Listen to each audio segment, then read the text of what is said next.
Discuss blood. 298 AC Arya. Arya smiled as Castle Black came into view. Other than their brief stop in White Harbor, it had been 2 moons of hard travel with only Jory for company, for Jory would not let her talk to the crew of the ships they had taken. That being said, traveling with the captain of the Stark household guard did have its perks.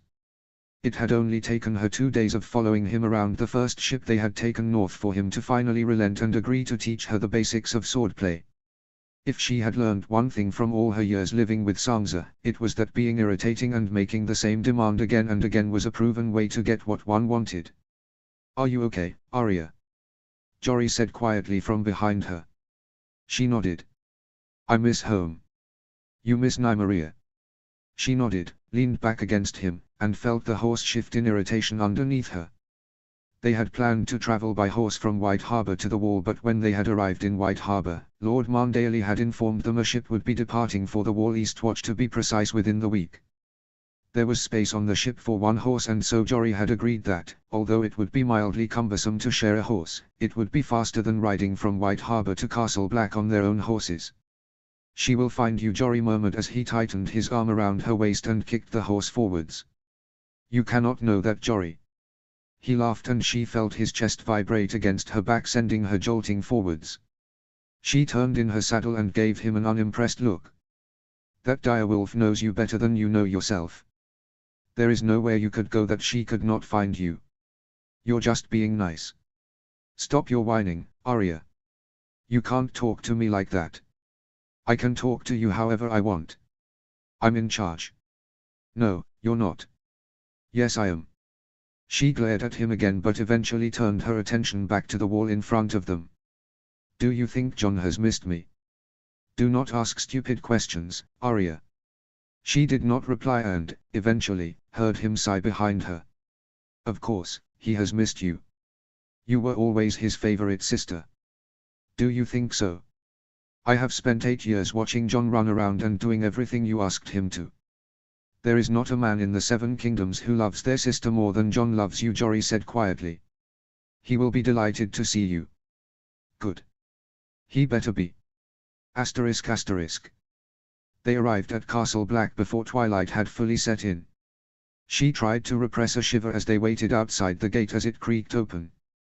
Clearly, she had not done a good job, for Jory shifted slightly behind her and then embraced her, wrapping his arms around her middle, to pull her under his cloak. "Stubborn," Jory muttered. "Should have asked sooner." "Stark," she replied. Another shiver racked through her body. "Do you think they'll have hot water for a bath?" "I think we'll be lucky if they have water that's suitable to drink. It cannot be that bad." "Father would not send Jon somewhere that did not have hot water," she retorted. Jory did not say anything. She felt him shift and kick the horse forwards as the gate opened more widely. She kept her eyes fixed forward as they walked forwards. First, she noted the grisly-looking men staring at them, old and young alike, and all looking beaten and miserable. Her eyes swept along the platform that circled the far end of the courtyard and on which more men stood. She felt her mouth open slightly as her eyes noted the rotting wood and missing parts of wooden handrails. Then her eyes fixed on the wall behind them and moved upwards, to the building that were built into it, shabby and falling to pieces in places, and from there on to the lift that her father said took men to the top of the wall so they could watch for wildlings. "Time to dismount, little lady," Jory said softly in her ear, pulling her back to the present.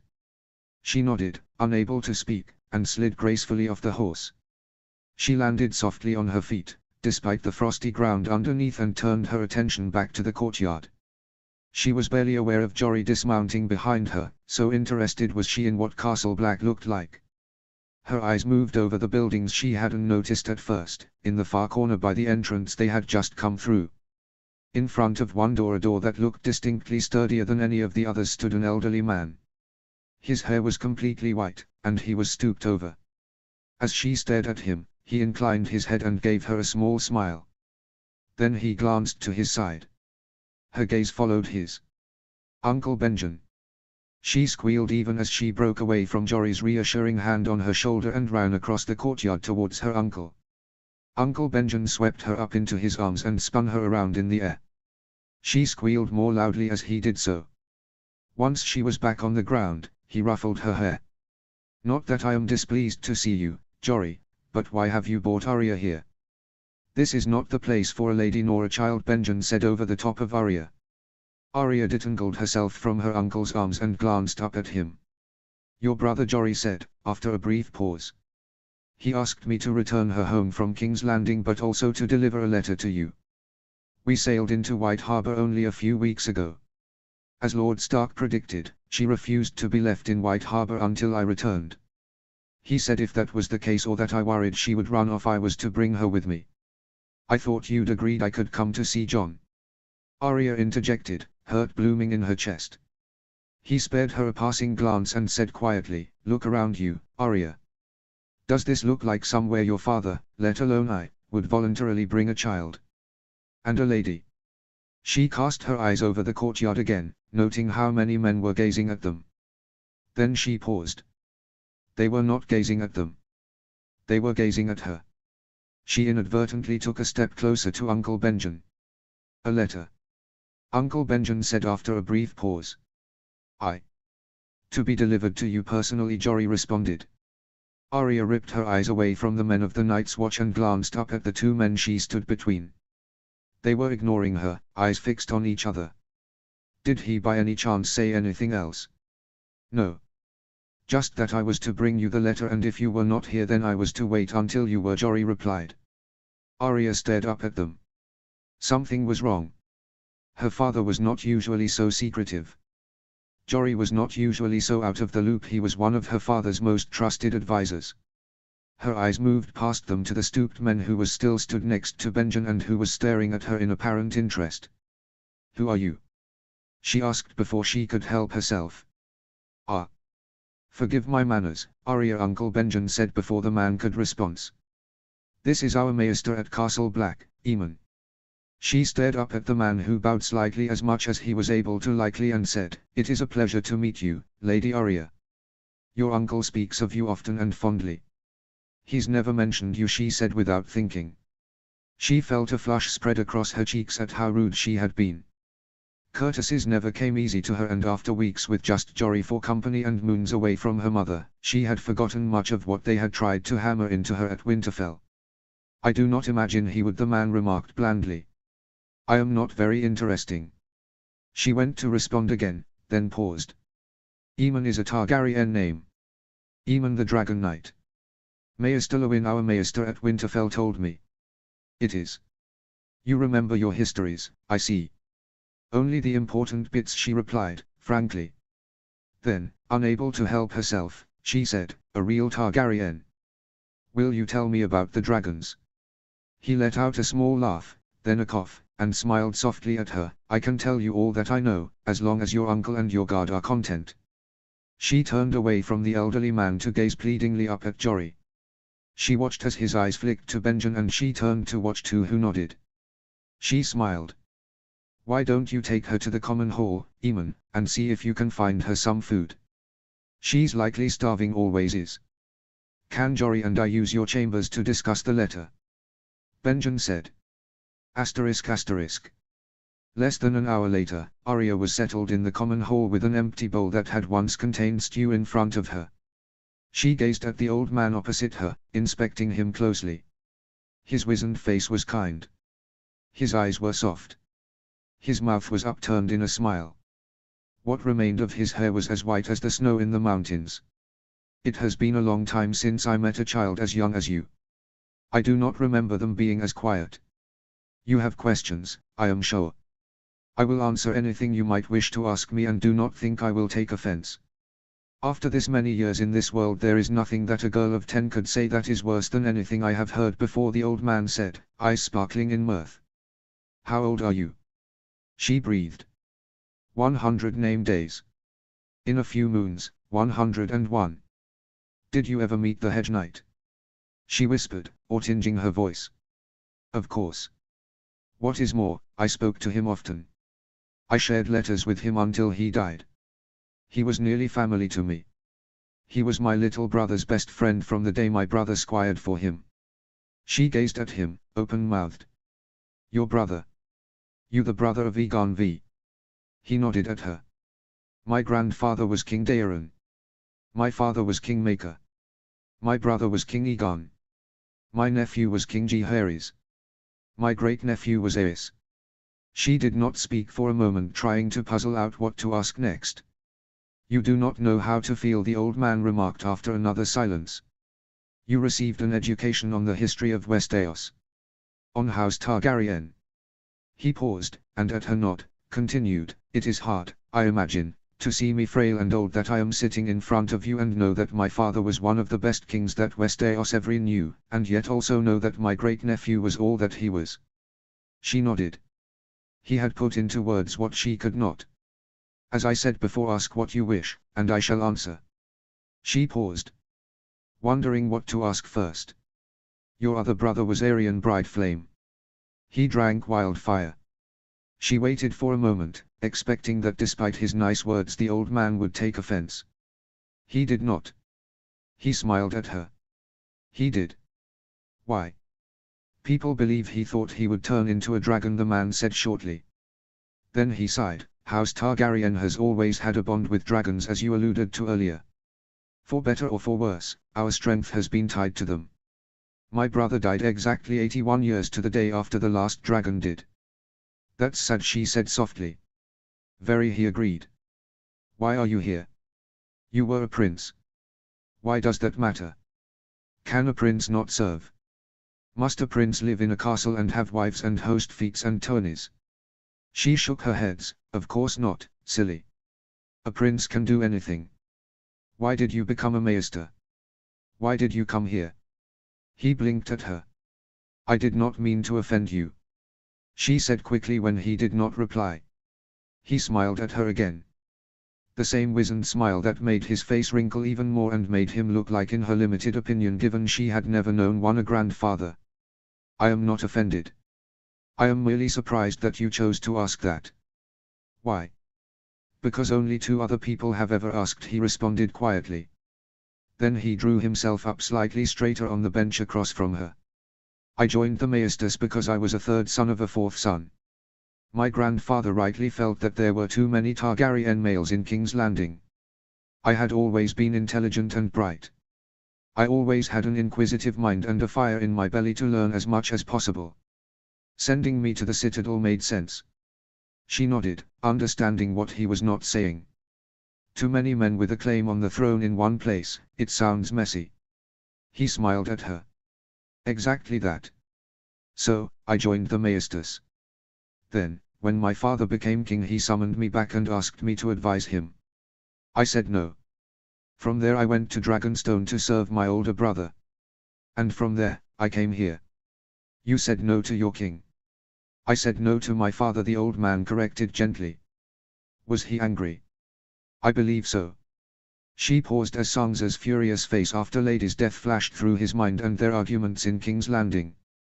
Then, her father's face appeared in her mind, his hurt and frustration when she disappointed him after fighting with Sansa. Did he forgive you? The man paused. Then he smiled sadly at her. I thought for years he did not. I died thinking he had not. He did. Of course. He was a king. He could have forced me to stay. But he let me go, the man said softly. Now I am older and wiser, I look back on it and know that not only did he forgive me, but he also accepted my choice. Why? He was my father. She gazed at him in puzzlement. There are few crimes a child can undertake that their parents cannot forgive. What about siblings? Siblings, to the man said gently, his eyes understanding. Siblings argue. It is in our nature. But once the sun sets and then the sun rises, that is that. You cannot hold grudges against your family, Arya Stark. Family is all we have. My sister told me several times that she wished I would run away, she said in reply. Sansa. Yes. Are you surprised? What do you mean? From all your uncle has said, all you do is wind your sister up and argue. All she does is wind you up and argue. Are you surprised that she would wish you would run away?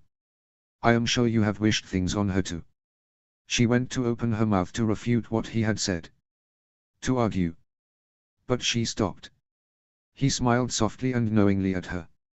No, she said eventually. Then staring at the table because she was unable to meet his kind gaze, said quietly, admitting it loudly for the first time ever, I wind her up on purpose. As she does with you. I imagine you are equally as cruel as each other to each other. She nodded. That is what siblings do. They wind each other up. They say cruel things to each other. They pull each other's hair. They beat each other with swords. That is part of growing up with brothers and sisters, the old man said gently. Would you wish her dead? Truly wish it? Her eyes flew up to the table in horror. Of course not. Precisely. You would never genuinely wish harm on her, and I imagine she to you. She paused, unable to speak for a moment and slightly embarrassed for making her concerns so obviously to a stranger. Have you ever seen a real dragon? In my dreams. That is a no. Targaryens have prophetic dreams, do they not? What is to say that the dragon I dream of does not exist? Or will not exist? What was it like? Small. No bigger than a large cat. What color? Gray and white. Stark colors. That does not sound possible. Maybe I have spent too much time with Starks recently, he remarked. She was spared answering as the main door that led to the courtyard burst open and Uncle Benjen and Jory walked through. It is getting late, Arya. You need to sleep, Uncle Benjen said as he strode over and tugged her by her shoulders to her feet. She went to argue that she was not tired but let out a large yawn instead. Fine, she said, another yawn ending her word early. She turned to face the old man. Thank you for taking the time to answer my questions. It was my pleasure. She smiled at him and made to turn away from the hall. Then a thought crossed her mind. You said earlier you were not very interesting, she said accusingly. I think you're very interesting. Can we speak again tomorrow? You have a fire in your belly and an inquisitive mind. I would be delighted to break my fast with you tomorrow and answer any questions you might have. That is if your uncle and your guard are content, the old man said, gazing at her with a soft smile on his face. She grinned at him. It was not until she was taken to Uncle Benjen's room later that night and safely tucked into his bed whilst he took the floor that she realized one very important thing. She had not seen, or even asked about, Jon. 298 AC Ned. It was as though all the tension that had been in his bones over the last moon or so left him the second he saw Winterfell on the horizon. He had felt relaxed when he had arrived in White Harbor, but it was nothing to the feeling in his bones now that he saw his home in sight. Home, father. We are home, Sansa said softly next to him. He pulled his eyes away from Winterfell and smiled at his daughter. Riding next to him, instead of in the carriage where Jane Poole and her scepter were, she struck an impressive figure. She had always been a good rider. Sansa was not a natural like Arya, but she was a reasonable rider, nonetheless. More so now than she had been when they left White Harbor. He had been taken by surprise when she had asked if the Mandaelis might provide her with a horse so she could ride next to him to Winterfell, but had quickly spoken to Wyman and he had agreed to provide an additional horse. So, here she was next to him riding with her hair pulled back into a northern no-nonsense plait and riding breeches on. He was not entirely sure what had changed to make Sansa dress like Arya, but, if he had to take a guess, he would imagine that Sansa was trying to do things that Arya did to try and understand why Arya did it. Sansa had spoken of little other than Arya over the last few weeks. On Sansa's other side rode Gendry. The blacksmith looked slightly out of place on horseback, but his form had improved as the journey progressed. He met Gendry's eyes over his daughter's head and gave the boy a small smile even as the boy winced as he shifted in the saddle. Ned smiled softly as he watched the boy. He was nothing like a younger Robert. He might share Robert's looks, but he was everything Robert had not been as a child, quiet, soft, thoughtful, kind. We are Sansa, he replied, turning his attention back to his daughter. Do you think Arya is back yet? No. She had to go all the way to the wall with Jory. She might be back within a moon if they do not need to wait for Benjen. Sansa pulled a face. The longer I wait to see her to apologize, the worse I feel. He gave her a sympathetic smile. Why don't you ride ahead? A proper ride will do you good. I have often found that a ride alone with only your horse for company and the wind on your face is the best remedy for worry. You always tell Arya not to ride ahead. But imagine how pleased your mother will be when she sees you. Besides, we are less than 3 hours' ride from Winterfell at this speed. You can take Gendry with you, if you wish. But with or without him you will be safe. My worry with your sister is that she rides so far ahead into unknown dang, he began to say, but was cut off by a howl from the woods to the north. He smiled. Something tells me you will have protection on your ride. Gendry can ride with me. I think you are right, Sansa said, a smile blooming across her face. He stared at his daughter. He had not seen a smile like that on her face in moons. Likely not since the death of Lady. Go. Enjoy the ride. There was a brief pause whilst Sansa gazed at the turrets of Winterfell in the distance. Then she gave her horse one firm kick, and it broke into a trot and then a canter. She was 100 yards away, mayhaps more, when a closer howl ripped through the air. As he watched, a massive form broke out the trees to the north, just ahead of where Sansa was. It skidded to a stop. Nymeria, he said softly. The horse Sansa was on slowed from a canter to a trot and then a walk. Sansa halted her horse and turned her head to gaze at the direwolf. As he watched, Nymeria ambled over to the horse and appeared to wait for Sansa to respond. Is everything okay, Lord Stark? Is the wolf one of your children's? Gendry said softly from his other side. Lady Sansa said all your children had one. Gendry. Tease my other daughter's wolf. We thought she might be dead. She was young when Arya had to release her into the wilderness, he replied, eyes still fixed on Sansa. She is huge. He smiled. Nymeria is muscular, but Lady was taller. As he watched, the horse Sansa was on broke from a halt into a straight canter and from there into a gallop, Nymeria running alongside her in the direction of Winterfell. She said Lady died. She told you about Lady. Only that she died. She said all her siblings had a direwolf. When I asked her whether I would meet hers, she said that she had died. She would not say how, and I did not push as it made her sad, the boy replied. What happened to Lady? He kept his eyes fixed on Nymeria's retreating form as he said softly, I killed her. ****. It was a little over 3 hours later that he trotted into the courtyard of Winterfell with Gendry next to him. He paused, having expected his wife, and instead saw Robb. The courtyard was empty other than his son and a few stable boys. He dismounted quickly and handed his reins off to a stable boy. Then he crossed the courtyard and pulled his son into a firm hug. Where is your mother? He asked. Mother went south. Bran was attacked by a catspaw. Assassination attempt. She wanted to tell you in person, did you not see her in King's Landing? Robb said in an undertone. I did. She should be back by now though. Do you know if she had other plans? Was she perhaps going to see her father? I do not know. Where is Maester Luwin? With Bran. Come. Let us find Maester Luwin, he said swiftly. Then he turned and saw Veon Pooh emerging from the wheelhouse. Veon, would you be able to get everyone settled and find rooms for Gendry in the family wing, please? Then see what might be done about a feast tonight. Of course, my lord. He began to walk away towards the entrance to the Great Hall and from there towards Bran's chambers. Who is Gendry? Why is he being placed in the family rooms? Why are you back? Robb said once they were in the Great Hall and the huge doors had closed behind them, cutting them off from everyone in the courtyard. Later, son, he said softly. No, father, Robb said, grabbing Ned's arm and spinning him around. You left us. You left me, and mother and Bran.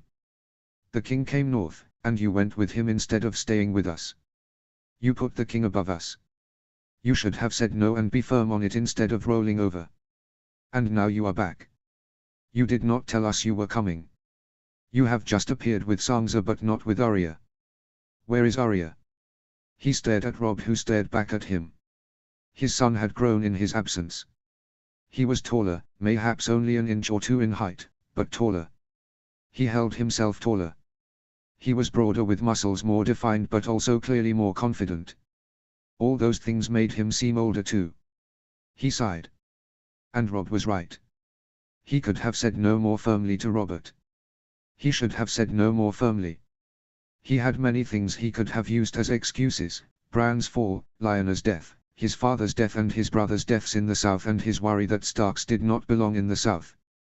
It might have been distasteful, but he could have done it. He could have pushed harder. He should have pushed harder. He belonged in the north. Starks belonged in the north. He sighed. I am sorry. You are right. I will not leave you again. You have my promise. There was a brief pause. Then Rob nodded and let go of his arm. Good. Who is Gendry? He turned and they continued walking. As they came to the main staircase that took them up to the family quarters, he sighed. He is Robert's son. Bastard. Yes. You are hiding something from me, Father Rob said after several seconds had passed.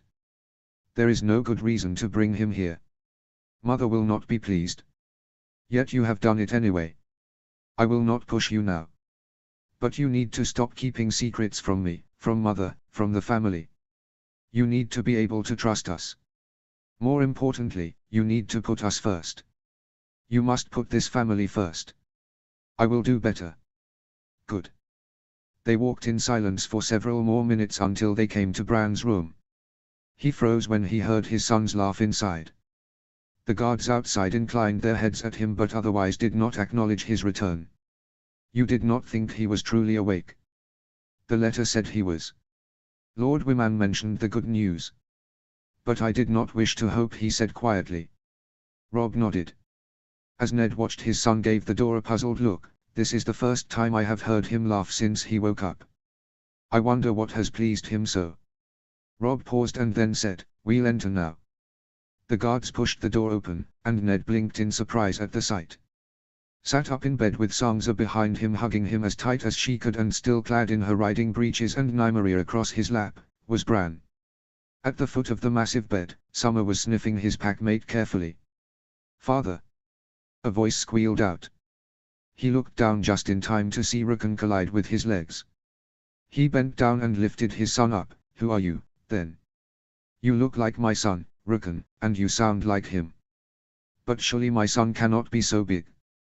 Rickon laughed in that childish manner that all children did when they were easily amused and responded, It is me. I would know your face anywhere, he replied as he carefully pulled Rickon into his chest and pressed a kiss to his head. I have missed you. He paused. Where is Shaggy Dog? Off with Grey Wind, probably, Rob interjected. They like the Godswood and it was a bit crowded in here, I imagine. Rickon nodded as though he had fully understood. Ned smiled at him and rejigged him slightly to keep hold of him. He turned his eyes around the room carefully and, finally, saw his maester in the corner of the room. Maester Lewin, it is good to see you. You too, my lord. I had not hoped to see you so soon. Ned paused, wondering how best to answer. Eventually he settled on, home called for me. Starks do not belong in the south. The maester nodded. Ned watched as Lewin's eyes squinted slightly, a sure sign the man was trying to think of something to say given how obvious it was that something was wrong before his face relaxed and he said, It is good to have you all back. The castle is better for it. Ned smiled him. I have asked Veon to arrange a feast for tonight. It has been a long journey and the men have ridden hard to get us back so soon. Once we have feasted, I would ask that we return here. There is much we must talk about. All of us, father. Rob said softly, his eyes fixed on Rickon. All of us, as a family. 298 AC, Jon Snow. Winter landed in front of him in the courtyard of Greywater Watch with a thud. Her white eyes almost sparkled at him, such was her joy. She loved Greywater Watch, he could feel it. He loved it too. He reached out and before his hand was halfway towards her, she had extended her neck and shoved her snout into her hand, letting out a contented rumble as she did so. You've grown, girl, he murmured softly. She has remarked, Howland remarked as he appeared next to him. Winter withdrew her head from him and shoved it at Howland, who obliged and reached out to rub down her snout. I am just going to check on her cut, Jon said as he moved to Winter's side and around to her leg. He crouched down and carefully ran his hand down her leg, as he would a horse. She seemed to shiver but did not move. He squinted closely at the cut, just below the knee joint at the back, and smiled. Nearly better. No fresh bleeding today. He headed back around her front and watched as Winter shoved Howland again in his stomach, and the man gave her a fond smile. I knew she would be friendly. Hojan said. Howland said, eyes still fixed on Winter. But I had not expected her to act like a puppy. A very large puppy, he replied. And it was true. Winter was now larger than Ghost, who was larger than the largest hound he had ever seen. She was rapidly approaching the size of one of the tiny ponies that Sansa had so longed for as a child. It will not be long now, I think, Howland said as he stepped back from Winter after she shifted restlessly. At Jon's confused look, he said, before she can be ridden for short bursts of time. Hojan seems to think she will be huge one day, and I can easily believe that. But I also think she will be ready to be ridden soon. She is small still, but she is strong. Why do you think that is? Eamon said it might be years before she could be ridden. I do not want to ride her too soon. What if she is like one of those great dogs? He replied, thinking of the dogs that grew quickly but, despite looking strong, were incredibly fragile and whose bones easily broke under too much stress. Magic, Howland said simply. There was a brief pause as Winter stepped back, crouched down and launched herself into the air. He turned and gave Jon a smile. Grey water watches shrouded in it. The wall basks in it. You are a Stark and a Targaryen, magic is in your blood. She is a dragon, magic is in her blood. She has known magic all her life. It gives her strength. Maybe if she had been born elsewhere and grown up elsewhere and never hatched for you but someone else, she would be weaker. But she did not. She is strong. Fearless. He nodded but did not reply. His eyes moved from Howland to watch Winter as she headed off to hunt. He could feel her smugness through their link. She's smug that you called her strong and fearless. She's a lot like your mother, Howland said after a few minutes passed. Smug. Howland chuckled. If I was to speak to any other man and compare their mother to a dragon, I do not imagine the response would be as relaxed. Jon felt a smile spread across his face. She was strong and fearless. The strongest woman I ever knew. The bravest. Don't let your wife hear you say that, he teased gently. She knows. Did she know my mother too? No. But she knows what your mother meant to me, Howland said quietly. I did not grieve for your mother for a long time. Years, in fact. I did not grieve until I had been home from the war for years and Hojan had been born. When we found you in Dorne, your father was so heartbroken. So worried. He panicked. He didn't know what he was to do with a babe. So, I had to be strong. I had to support him, even when I disagreed. And then when I got home, my wife and newborn daughter needed me. You did not agree with what he had planned. No, I offered to raise you here. He said no. I suggested he let your uncle Benjen take you. He said no. He wanted to keep you close. Who was I to disagree with him? He had lost his sister. He had lost his brother. He had lost his father. And only a few years before that he had lost his mother. He had lost most of his family before he was 20 years old. Who was I to force him to give up one more piece? Jon sighed. I talked with Benjen about it, and I talked with Uncle Eamon. But I never stopped to consider all that my father had lost.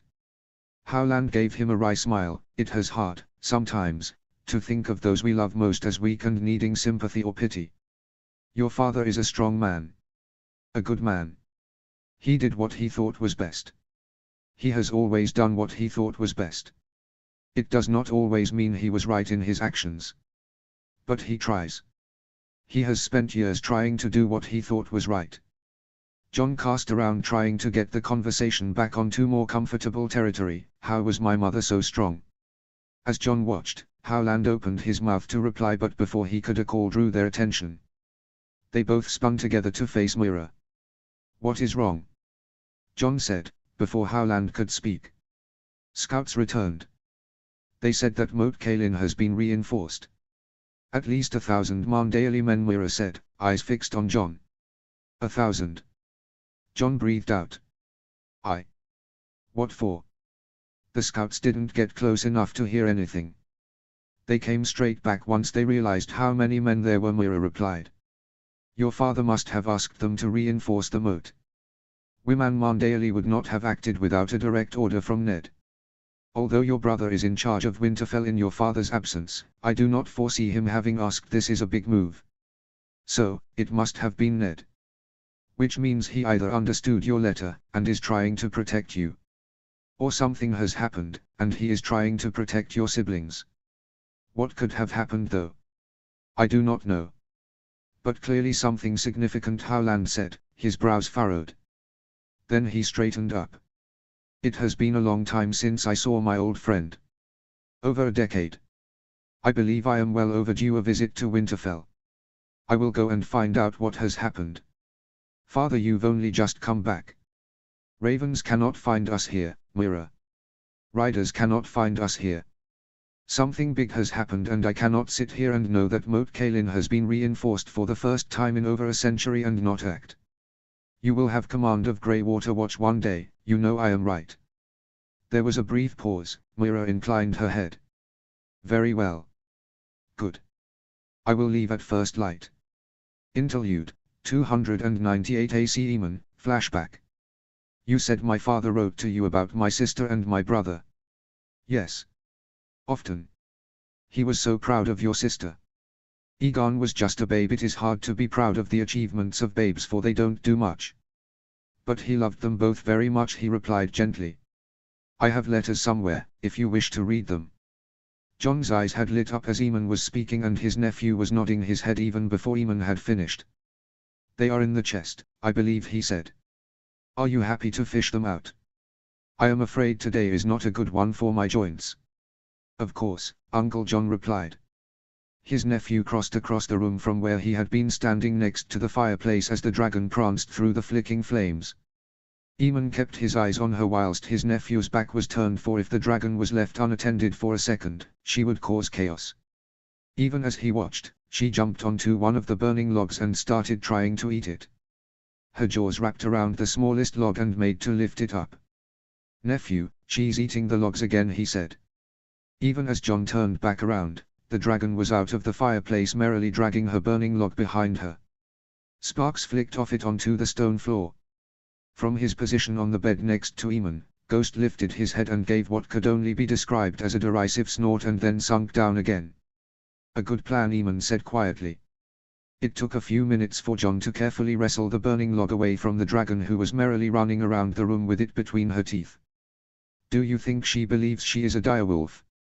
Jon asked several minutes later, once the dragon was curled up next to Ghost on the bed and the log carefully back in the fireplace.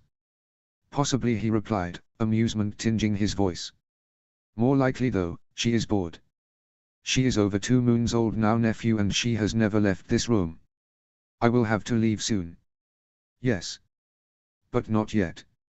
There was a brief pause whilst Jon rummaged about under the bed, pulled out and opened the trunk.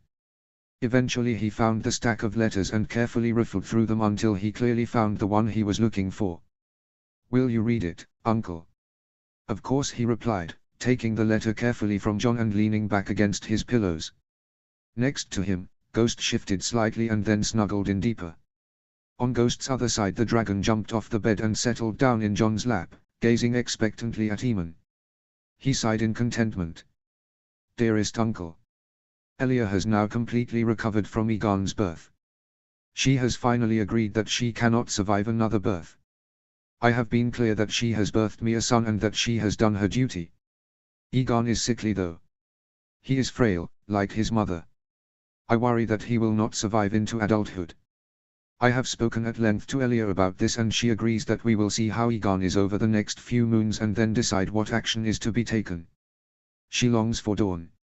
I long for her to be happy. She is not happy here, surrounded by liars and people who wish her ill. She does not deserve to live in such a place. But I cannot send her away without our children, and I cannot send our children with her. Rhaenys dotes on Aegon like she did with Balerion. She will not sleep apart from him, and he will not sleep apart from Elia, so for now we all share a chamber together.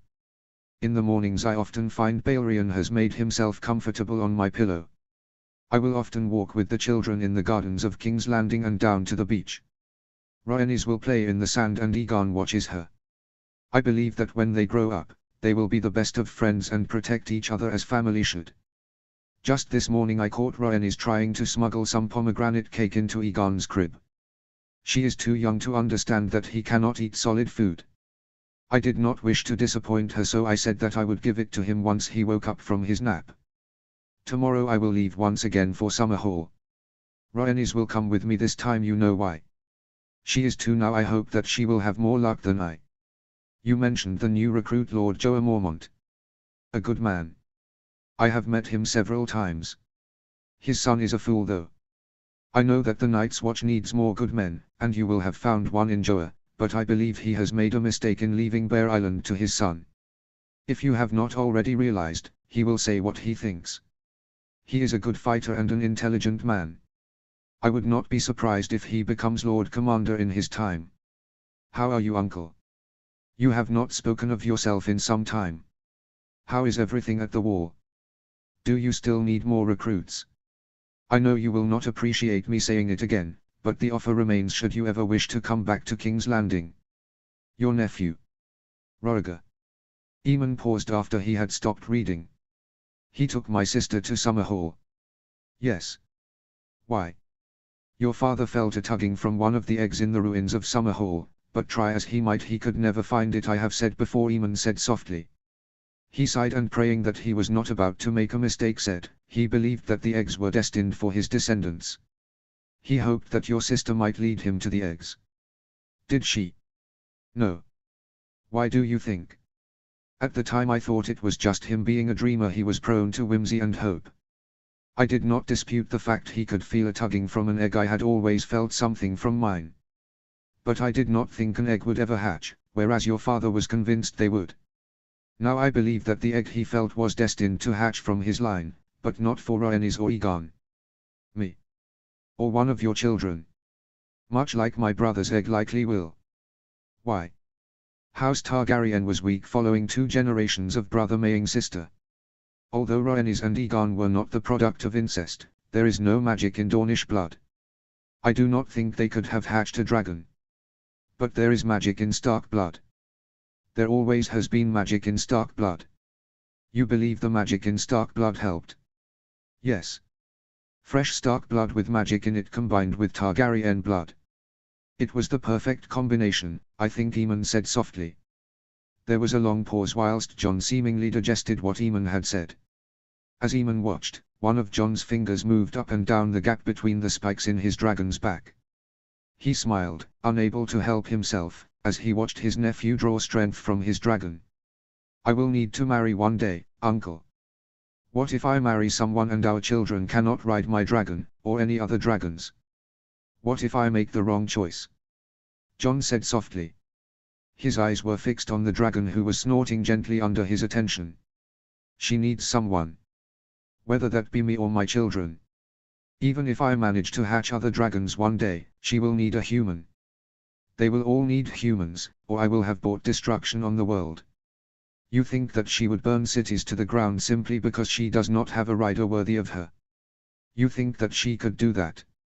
Truly? No. But I worry. You worry for naught, Aemon said, more sharply than he intended. With luck, you will have decades with her. Decades, nephew.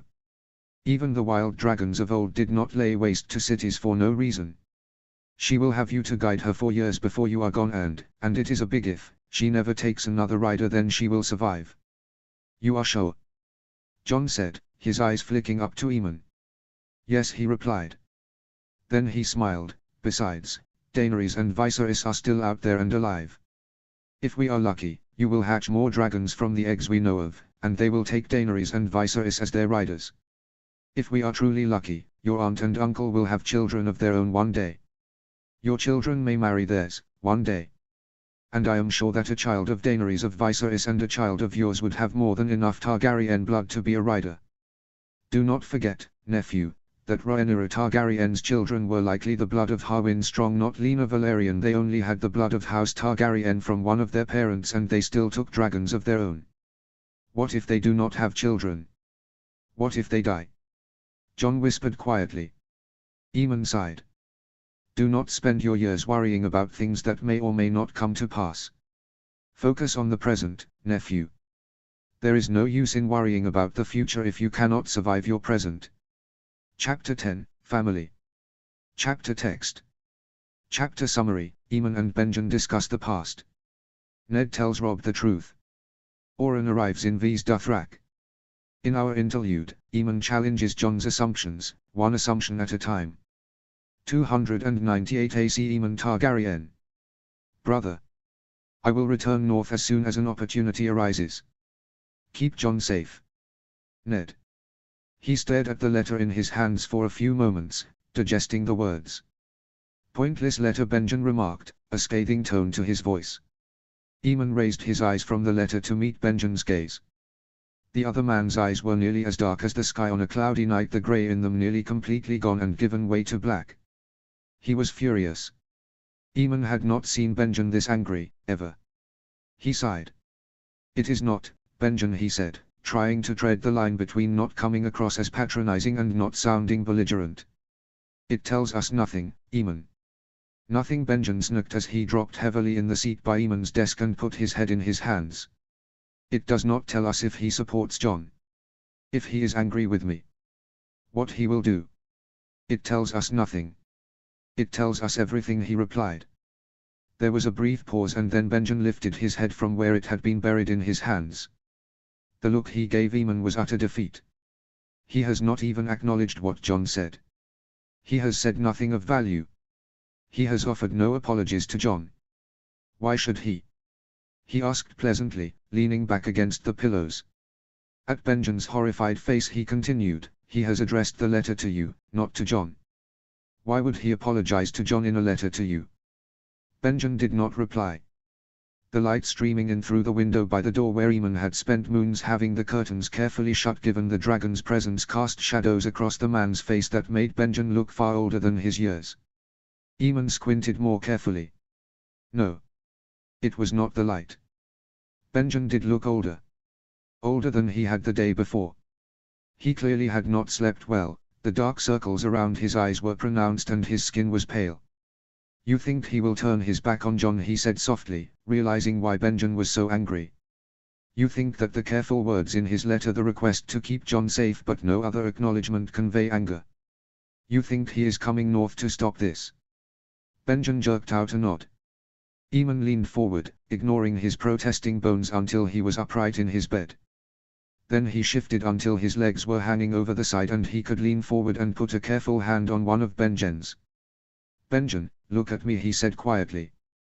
When the man's eyes finally turned from his lap to his, he said softly, you do your brother a disservice. You are angered by the role he forced you to play these last years. You are angry that you had to lie to Jon. You are thinking of him as a man. As a man who made you lie. You are forgetting, my friend, that your brother was scarcely 20 years old when he made the decisions he did. You were 6 and 10. Neither of you were truly men. Westeros might have considered you men, but in the space of a few years you lost your mother, your father, your brother and your sister. You were not thinking like men. Neither of you were. There is not a man in Westeros other than Jon who has a right to hate your brother as much as I do. I curse him for his actions. I curse him for all that Jon suffered. But even I can accept that he was a child, a scared and frightened child who had lost so much and just wanted to do his best for the nephew that tied him to his sister. The nephew that kept a part of his sister alive. You were a child too, Benjen. Tell me, when you look back at what happened 6 and 10 years ago, in your memories, do you see your brother as a man or as a scared boy who was just trying to do his best? There was a long silence where Benjen contemplated what Eamon had said. Eamon went to open his mouth, then paused when he thought he saw movement outside the window. Benjen, he heaved out a huge sigh and Eamon quickly turned back to him. You are right, Benjen said eventually. It is hard to forgive him. And hard to not think the worst of him now. That is the benefit of hindsight, he replied gently. Do not be too hard on yourself or on him, Benjen. He is doing his best. That is all he can do. Do you think he will support Jon's claim? Eamon inclined his head, eyes moving back to the window before he replied, I do not think he has a choice. Then he sighed and said more loudly, Arya, why don't you come in, child? Out of the corner of his eye he saw Benjen's eyes widen before his friend heaved out another sigh. Should have known. There was another pause before Benjen rose and went to the door, which he yanked open. Arya tumbled through, only just managing to catch herself before she ended up on the floor. "Shut the door, Benjen, stay there and make sure no one is coming." "Arya, take a seat," Eamon said as he gestured towards the chair that Benjen had just vacated. Arya scuttled across the room, looking furtively around her, eyes wide as she took in the books upon books and various herbs on shelves. When she sat down, she swung her legs awkwardly as though worried she was going to be told off, and fixed her eyes on the floor. "I am not going to shout at you, Arya. Nor is your uncle. Of course, you should never listen in on conversations, it is rude, and you are better than that. But I will not shout. The fault is ours as much as it is yours. We have become lax in John's absence," he said gently. As he spoke, he watched as she relaxed slightly. "You have until Jory comes looking for you. I am assuming you escaped his care, again, to ask any questions you might have. I will answer as honestly as I can. Is this wise, Eamon?" "She is so young," Benjen said quietly, not turning around as he watched the courtyard for anyone who might be coming. "She will find out eventually, Benjen," he replied. Then he gave Arya a gentle smile. "Besides, Arya would not wish to do anything that might put John in danger. I think it is better that we trust her and treat her like an adult than try and hide the truth from her. She will only continue to listen into conversations that don't concern her otherwise, and she runs the risk of getting herself or others in trouble." Arya nodded erratically, her eyes fixed on him. "Fine," Benjen heaved out. "Go ahead, Arya," he said quietly. "Where is John?" "I do not know." She scowled at him. "You do not know? He should be here, but the men at breakfast said that he had left to go to the Citadel. But I know John, he wouldn't become a maester. I truly do not know where he is," he said gently. "But I am sure he is safe." "How?" "He has ghost." That made Arya relax slightly. There was a lull whilst she considered her next question. "What is John's claim?" He paused, his eyes meeting Benjen's briefly over the top of Arya's head. "I cannot tell you that, Arya," he said quietly. When she made to argue, he pressed on, "It is not my story to tell. It is John's. He placed his trust in me, I cannot ignore that." She regarded him carefully with an air of a child who was wiser than her years. "You said he was my father's nephew. But that's wrong. He's my brother." "He is your cousin," he said eventually. She paused, her eyes crinkling in contemplation. "You mentioned my Aunt Lyanna." "I did." There was a long silence whilst Arya was clearly deep in thought. She chewed on her lip thoughtfully and stared at her feet as they swung backwards and forwards. Eventually she turned on her chair to look at Benjen and, clearly confident with whatever she saw then back to Eamon. "He is safe?" "Yes, I believe so." She nodded. "He is still my brother." He smiled at her, as he always has been. "Nothing will change that." She nodded again. "When will I see him?" He sighed. "I do not know. But he will be thinking of you." "I miss him." "Of course, you do," he said gently. "Now, I believe last night you said that you wished to ask me more questions about my family. As we are both here, why don't you begin?" He raised his eyes from hers to look at Benjen. "Benjen, will you get 2 bowls of breakfast for us? I imagine Arya is still hungry and I dislike eating alone. Please also reassure Jory as to her whereabouts." Benjen nodded, eyes soft, and then left the room, closing the door gently behind him. 298 AC Ned Stark. "Tell me what happened." "All of it," he said softly, leaning back against the chair that he had pulled up to be next to Bran's bed. Next to him, on his own chair, Robb sighed. "I do not think Sansa should be here, father." Ned watched as Sansa tightened her arms around Bran, for she was back in the same position as earlier, behind her brother and hugging him tight to her chest, and drew herself up to her full height and said, "I am not a child, Robb. If father wants me to know, then I will know." Ned watched as Robb opened his mouth, presumably to disagree, and then closed it again. Then Robb sighed and began speaking. Ned listened with half an ear, having already heard most of the story from Catelyn in King's Landing. The rest of his attention was fixed on Robb as his son spoke. Robb was tense, hands curled tightly in his lap and eyes angry. He turned to look at Sansa, who had drawn Bran even closer in her embrace, and Bran, who looked white and scared between his sister's arms. When Robb stopped talking, he sighed. Your mother believes it was House Lannister? He asked, already knowing the answer. When Robb nodded, he said, and you? What do you think, son? Robb paused. I think mother is right, but I do not know why the Lannisters would do such a thing. He nodded, turned to look at Bran and said softly, and you do not remember anything? Bran shook his head, eyes screwing up in annoyance as he tried furiously to remember. Behind him, Sansa rested her chin on her brother's head. It does not matter if you do not remember, he said gently when Bran met his eyes. Frustration was brewing behind them and he wanted to put that to rest. It does not matter, Bran. All I care about is that you are alive. Bran nodded at him, and a small smile slid over his face. Then he said in the way that all children did, innocently enough but knowing they were doing or saying something they probably should in a quiet voice, why are you home, father? Where is mother? Why did you not come back with her? He smiled at Bran, having expected this question. Eventually his diversion earlier in the day would once have worked, but his children were growing up and asked more questions than they used to. I was unhappy with some of the decisions that the king made, and I could not in good faith continue to serve as his hand. What did he do, father? The king ordered something bad to be done to a child, Sansa said quietly before he could. Father made the right decision, that is all you need to know. And after tonight we will not speak of it again. Bran nodded, eyes screwed up in concentration and said, why did the king do it? Because he is scared, Bran, he said quickly. Close to the truth. Next to him, Robb scowled slightly but did not speak. On the bed, Bran let out a loud yawn. Let us put you to sleep, Sansa said softly. When Bran shook his head and refused to let go of her hand, she continued, would you like me to stay here with you? For tonight? Please, Bran said quietly, his voice coated with a slight layer of embarrassment. Then I shall stay, Sansa replied. She turned her eyes from the top of her brother's head and said, good night, father, good night, Robb.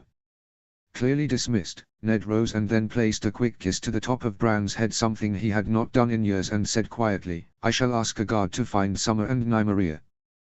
Bran gave him a beaming smile and then curled up in a ball, still tucked up against Sansa's chest, and closed his eyes. He met Sansa's eyes over the top of Bran's head and gave her a soft smile, then he turned and left the room. Once the door had shut behind them, Robb turned to face him. Whilst did the king order? The gods would, he said in response. I must seek guidance from the old gods, and I would speak plainly without fear of being overheard. Robb nodded and turned to stride off in the direction without looking back. He sighed and gestured to the guards, Will, please find Summer and Nymeria and bring them back to my son's room. They are to stay there tonight. Then return to your duties. The rest of you come with Robb and I stand guard at the Godswood entrance and do not let anyone enter.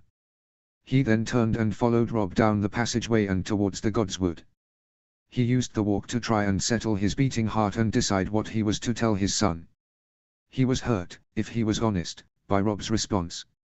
But he understood his brother was injured, and his father had left. Robb was hurt and he was reacting to that. His son was only 6 and 10.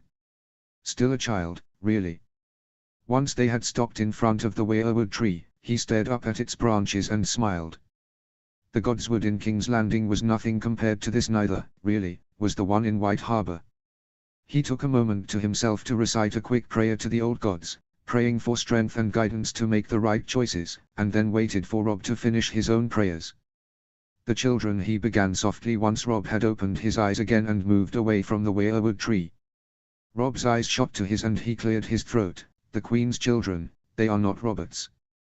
Robb's eyes widened and his mouth opened and closed. Then he hissed out a long breath. You did not tell the king. If you had, you would not be here. I did not. Robert's greatest vice has always been his temper. He cannot control it, he said softly. And I had no proof. I have my worries and my assumptions that the children look all Lannister without any Baratheon in them, but no one would believe me. You look more like your mother than you do me. I look at you and I see Stark in you, but you look so like your mother. So does Sansa, so looks enough are not enough to make that sort of allegation. Why do you think it? Robb replied, not accusingly but with a slight undertone of confusion in his voice. Jon Arryn, he was investigating Robert's bastards in King's Landing. I met several too, Gendry included. All are dark hair and blue-eyed. Just like Robert. Just like Stannis. Just like Renly. Gods, Robb, you saw Robert. Gendry is the spitting image of Robert at that age. Everything is identical. Joffrey, Tommen and Myrcella do not have a slither of Robert in them. You said the king could not control his temper. Robb said quietly. If he had believed me, and I think it is a big if, imagine his response. Imagine what he would have done to those children. To Cersei, to the Kingslayer. And they would have denied it. I had no proof, and those allegations would have killed people, Robb. I could not make them without proof, and now I have no way to get it. Mother thought there was something strange to Robb said eventually. What will you do? The king cannot live forever, and we cannot support a bastard born of incest's claim to the throne. He sighed. I do not know, Robb. I do not want a war. And I have no proof. So, we wait. We have time, Robb replied. Then he turned to face Ned head-on and said, Father, why did you leave King's Landing? He sighed and ran his hand down his face. His eyes fell on the weirwood roots sticking out of the ground by the pool of water. Sit with me, he asked in response. Robb jerked out a nod and they settled down on the roots together, facing the water. He took a moment to formulate what he was going to say. Then he sighed again. I would ask that you listen to all I have to say, and then you can ask any questions that you wish to, he said eventually. When Robb nodded, eyes still fixed on the pool of water, he pressed on. Robert has long worried about the Targaryen children across the Narrow Sea. He worries about his claim to the throne and that one day, they will return. He hates them for what happened to my sister. He felt his breath hitch for a moment as he thought of Lyanna and then steeled himself and pressed on. Whilst I was his hand, I tried to reason with him, and it worked despite word that Daenerys Targaryen had been married to a Dothraki. Then word came that she was pregnant. Robert, he reacted badly. He ordered her and the unborn babe killed. I tried to stop it, but I could not change his mind, and the rest of the small council agreed. So, I resigned, and we left that day. In truth, I had expected to arrive here to a raven demanding we return. He ordered an unborn babe to be killed. What was its crime? Robb asked quietly. Being the child of a Targaryen. Robb's eyes flicked to him. Truly. He nodded. You cannot begin to understand the depth of Robert's hate for House Targaryen for all they did. Robb was silent for a moment, then he murmured, but it was your father, brother and sister who died as a result of the Targaryens. Not his. He might have loved Aunt Lyanna, but he did not lose what you did. Yet you counseled compassion, and he did not. He smiled gently at Robb. I did. Why? Because it was the right thing to do.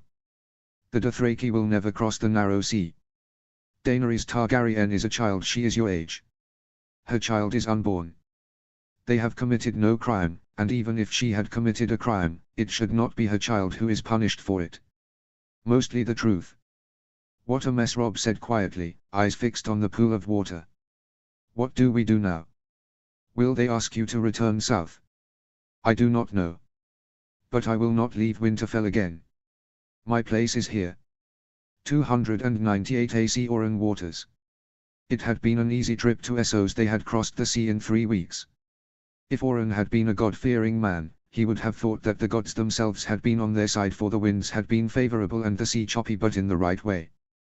The sea had seemingly been pushing them towards Pentos as much as the winds had. From there it had taken less than a week to establish where Daenerys and Viserys had been living, extract the details from the Fat Magister and leave for Vise Dothrak. They had been lucky. Him and 2 men, his brother's master of arms, a sour man called Denys, and a guide, an even more sour man called Alfred, from Pentos, had paused only to change horses. They rode day and night and only rested when essential. He pushed both men hard, but they did not complain. Denys because he was loyal to House Valerian and the cause of their quest, and Alfred because he had no choice. He reached up and wiped a bead of sweat from his forehead. How much further? We should be at Vise Dothrak in a matter of hours, Alfred replied. Remind me again the sort of greeting we can expect. It is hard to know. We do not come to trade. But we do also not come to cause trouble in their sacred city. Let me do the talking. Many do not speak the common tongue and they respond better to their own language. You best not betray us, Alfred Denys said quietly. He will not, Oren replied. He has a wife and child to return to, don't you, Alfred? We discussed what would happen if you returned without us.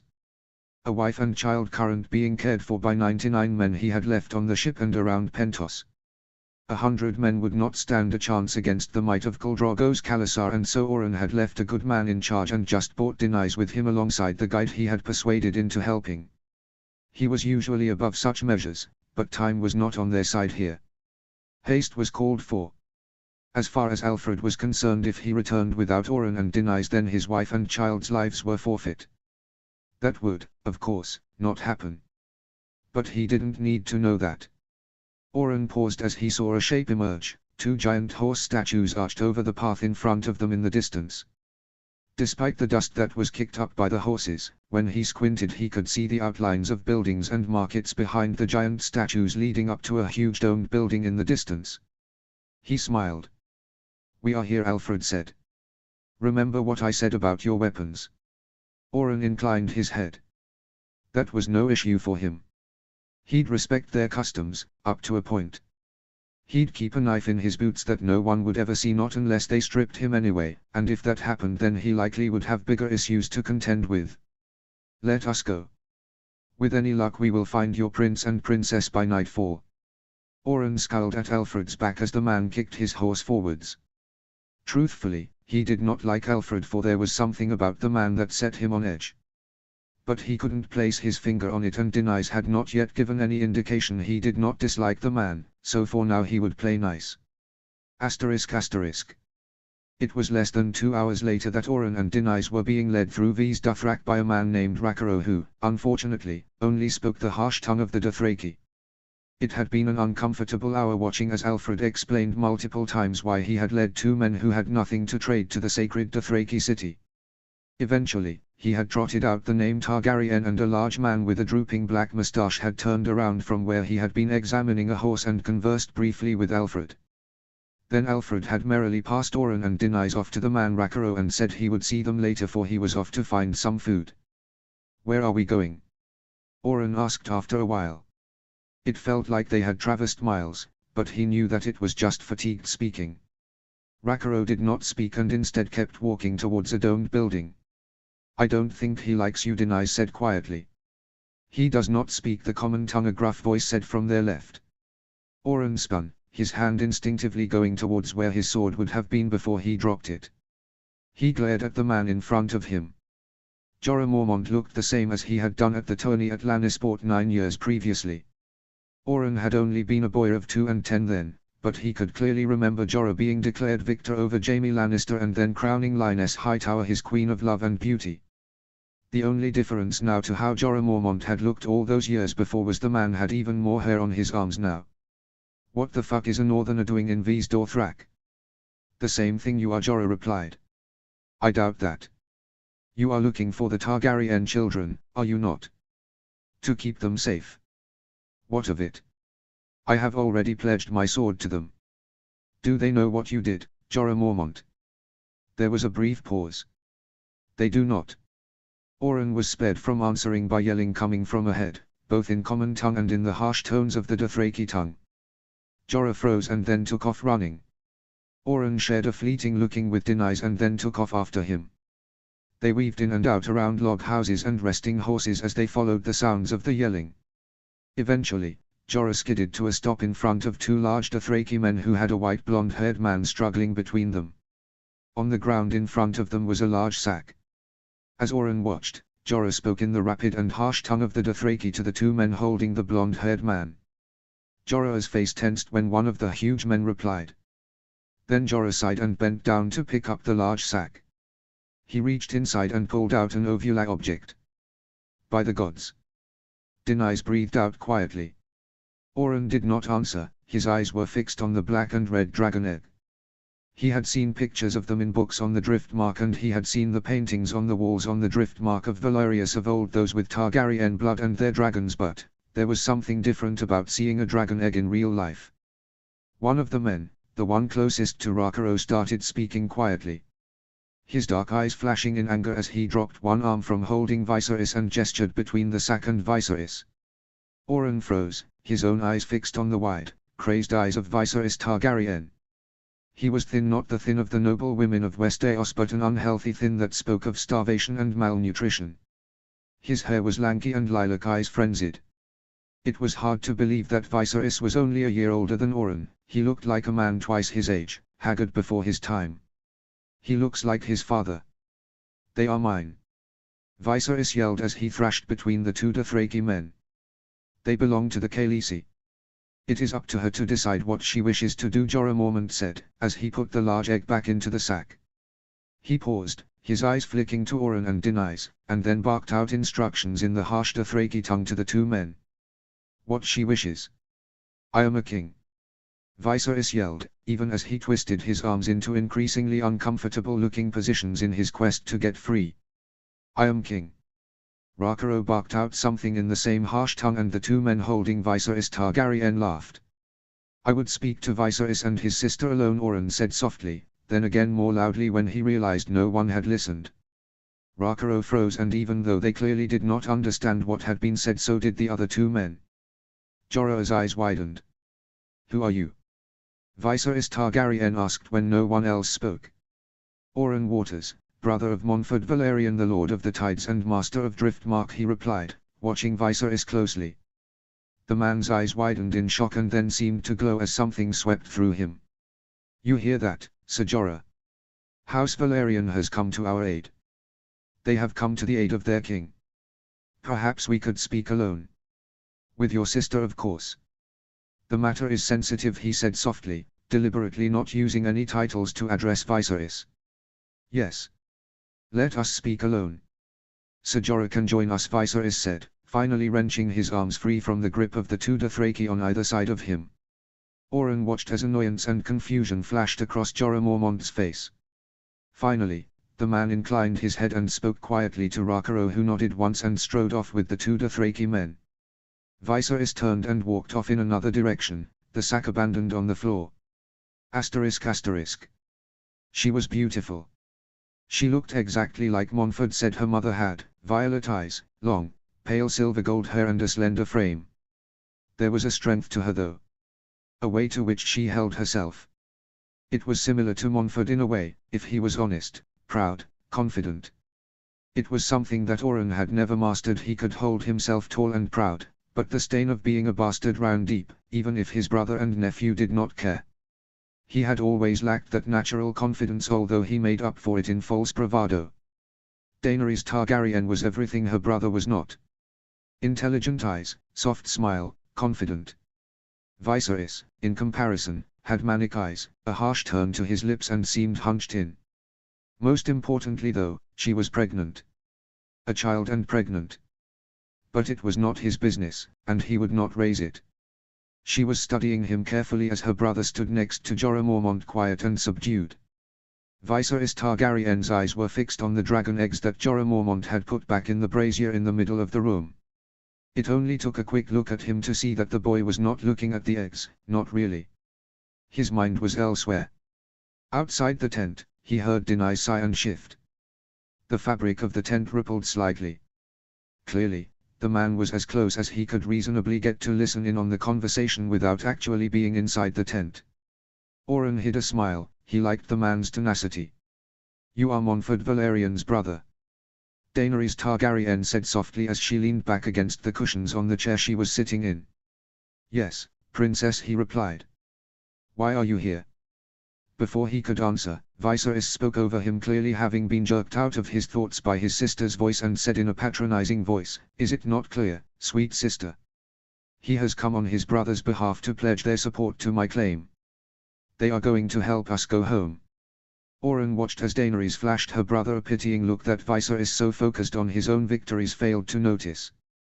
But she did not speak for a moment. Eventually she gave Viserys what appeared to be a huge smile and said, You must be right, brother. Someone should tell Khal Drogo. He must ready your men to march at once. Yes, of course. He must know now is the time to claim my throne. I will do it now. Viserys replied, Then he turned to Ser Jorah and said imperiously, "Come." Oren watched Daenerys carefully throughout. Her face kept the broad smile on it, and then, once her brother and Ser Jorah, who had tossed her a quick look which had made Daenerys nod once, were gone, she seemed to deflate and said softly, "You are not here to help my brother reclaim the throne, are you?" Oren shook his head, "No, princess, I am not." She nodded and her gaze flicked to the dragon eggs that now rested back in the brazier. "Why are you here, Lord Waters?" "Just Oren," he responded. Then he said, because there was no way to do this gently, quickly, "Your nephew is alive. A son of Rhaegar survived." In front of him, Daenerys froze. Then she turned slowly to face him and said in a whisper, "Aegon lives." He shook his head sadly, "He is dead, princess. It is another son. A child with Lyanna Stark. A bastard." "We do not know," he said honestly. Then he sighed and said, "My brother's maester thinks not. He does not think Rhaegar was capable of such acts. But Lyanna Stark and your brother are both dead, so it is unlikely we will ever know." She nodded. "How did you find out?" "A letter, from Aemon Targaryen. He is the maester at Castle Black, the Night's Watch." She sucked in a breath. "He vouched for this boy. He is sure this boy is my nephew." "Yes. They will make a push for the throne, one day. That is why you are here." "Yes. My brother tasked me with keeping you and your brother safe until the time was right. The letter we received asked us to keep you safe. My brother cannot leave the Driftmark, to do so would raise suspicions, so he sent me." "Did the letter say anything else about the boy?" "About my nephew?" He shook his head, "Nothing. But we have taken it to mean that the boy is safe in the north." The letter referred to the Pact of Ice and Fire. "House Stark and House Targaryen, our best guess is that the boy is the one that Ned Stark claimed as his bastard all those years ago when he returned from Dorne. That Maester Aemon wrote, the boy must have gone to the wall somehow. But I do not think he will stay there long." There was a loud shout outside. She froze, her eyes moving to the entrance to the tent. Then the shouting stopped, and she relaxed slightly. He watched as she chewed slightly on her bottom lip for a moment in thought. "Do not tell Viserys. He cannot know." "I cannot keep this from him, princess," he replied. "You must. If this boy truly is my brother's son, then his claim is better than Viserys, even if he is a bastard. If the time comes when he makes a move, then he will have more support. The child of a Stark and a Targaryen, you cannot imagine what this will do to my brother," Daenerys said in a fevered whisper, leaning forwards in her chair. "My brother has spent most of his life thinking he was destined for that throne. It is the only thing that has kept him going. It is what he has spoken of, morning, noon, and night for 15 years. He is sick, Lord Waters. He is so sick.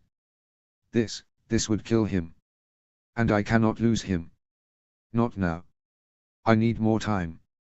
"You think he would react poorly?" She choked out a laugh. "I know he would, Lord Waters. You know it too. I saw the looks you gave him when you entered. He is as insane as my father. It is wise not to wake the dragon. I have learned when to fight Viserys and when to admit defeat. It has been a long years since he was truly my brother. Since he loved me as I love him." She sighed and flicked her eyes to the dragon's eggs. "We will tell him, eventually. We will. I will. But not now. Let me have my brother back for a few more moons, please. Let me see if this is the sort of news that brings him back to me. And if it does not." She sighed. "He will not live long. He has threatened me once and tried to steal my dragon eggs." At his baffled face she said, "You did not think I fell for the ruse that Ser Jorah used, that my brother had bought you the eggs to show you? I know he planned to steal them. He has threatened me and done much worse. But he is my brother. I must know if he is too far down the path to be irredeemable before I act. Cursed is the kinslayer." A wry smile flashed across her face. "Yes. Although I do not think it would be me who did it. But, if I stood by and did nothing without giving him one more chance, what would that make me?" He was silent for a while. She was not fooling him. He knew she was both scared of her brother and scared for her brother. There was something else too, anger. Anger at her brother, not at knowing his claim was weaker, but that he was weak. that he could not cope with the news that seemed to have meant nothing to her. Eventually, when the yelling outside started again, he inclined his head. I will not tell him. This stays between us. For now. But we must tell him, Princess, before we arrive in Westeros. He must know that he has no claim. She nodded and flashed him a small smile. Thank you, Lord Waters. Then she rose and smoothed down the outfit she was wearing, and her hands and eyes lingered a moment on her belly before she turned her attention back to me. Come. There is to be a celebration tonight and I am to be presented to the Dos Hkaleen. You should join us. Asterisk asterisk. The stallion who mounts the world.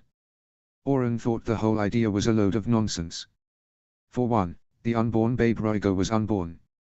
It might not even live through to being born. There were no Maestus in Essos, and the healers that the Dothraki used did not install any sort of confidence in him. For another, from what Oren had seen of the Dothraki so far, they were an uncivilized group who could barely spend time together in smaller khalasars without men dying every night. How anyone could think that tens of thousands of them could ride together in one khalasar and it not descend to bloodshed was, in a word, idiotic. But he would not say as much to Princess Daenerys, who since consuming the stallion heart, an admittedly impressive feat, had been even more confident in herself and her unborn child's future. When he had first met her, he had admired her confidence and poise. But that was gone now. She walked through the markets of Vaz Dothrak like a queen. Which was a problem. She was not a queen. But it was not enough of a problem that he thought it needed to be confronted now. He was not the only one who had noticed it. He had watched Viserys, who had spent the entire feast after his sister had consumed the stallion heart, smiling at nothing and looking, for all the world, like a man who had been given everything he ever wanted watching his sister. There was something calculated in the way that Viserys looked at Daenerys now. Something different. When he had first met Viserys, the boy had seemed insane. Just like his father was rumored to be. He had treated his sister like she was nothing but dirt. Worse than dirt. There was a way that he had looked at her, in that tent when Oren had first introduced himself, that had set Oren on edge. Possessive and jealous and hateful all at once. It was a look he had only seen once in Joffrey Baratheon, who had been staring at his brother's kitten, during one of Oren's fleeting visits to King's Landing, and he had hoped never to see again. Yet there it was, on the face of a boy who was next in line to the throne. Now it was different. There was something that he could not place his finger on. He resisted, sighing. With Daenerys holding his arm and walking next to him, he did not want to give away his inner turmoil. What would Montfort do? His eyes fixed on the back of Viserys Targaryen as the boy wended his way through the western market of Vaz Dothrak. During the night, a great caravan had arrived and set up in the western market.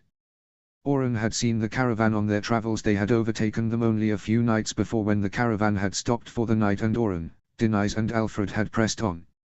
Tell me, Lord Waters, what has happened in Westeros recently? Ser Jorah has told us much, but he has been with us 4 moons now. There must surely be new developments. Daenerys asked as they passed by a stall selling small carved statues of animals. She paused and picked up one of the wooden horses and turned it slightly in her hands. There was a brief interlude whilst Daenerys talked with the women who was behind the stall. Then she smiled and turned away from the stall, replacing her hand on his arm, and continued walking. He let her guide him along as he mulled over her words.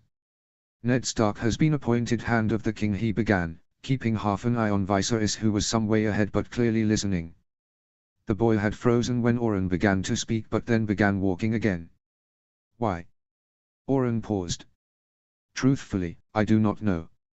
I imagine because Robert wanted an ally close. He is surrounded by Lannisters, he replied. Then he sighed quietly. Jon Arryn, the Warden of the East, died suddenly.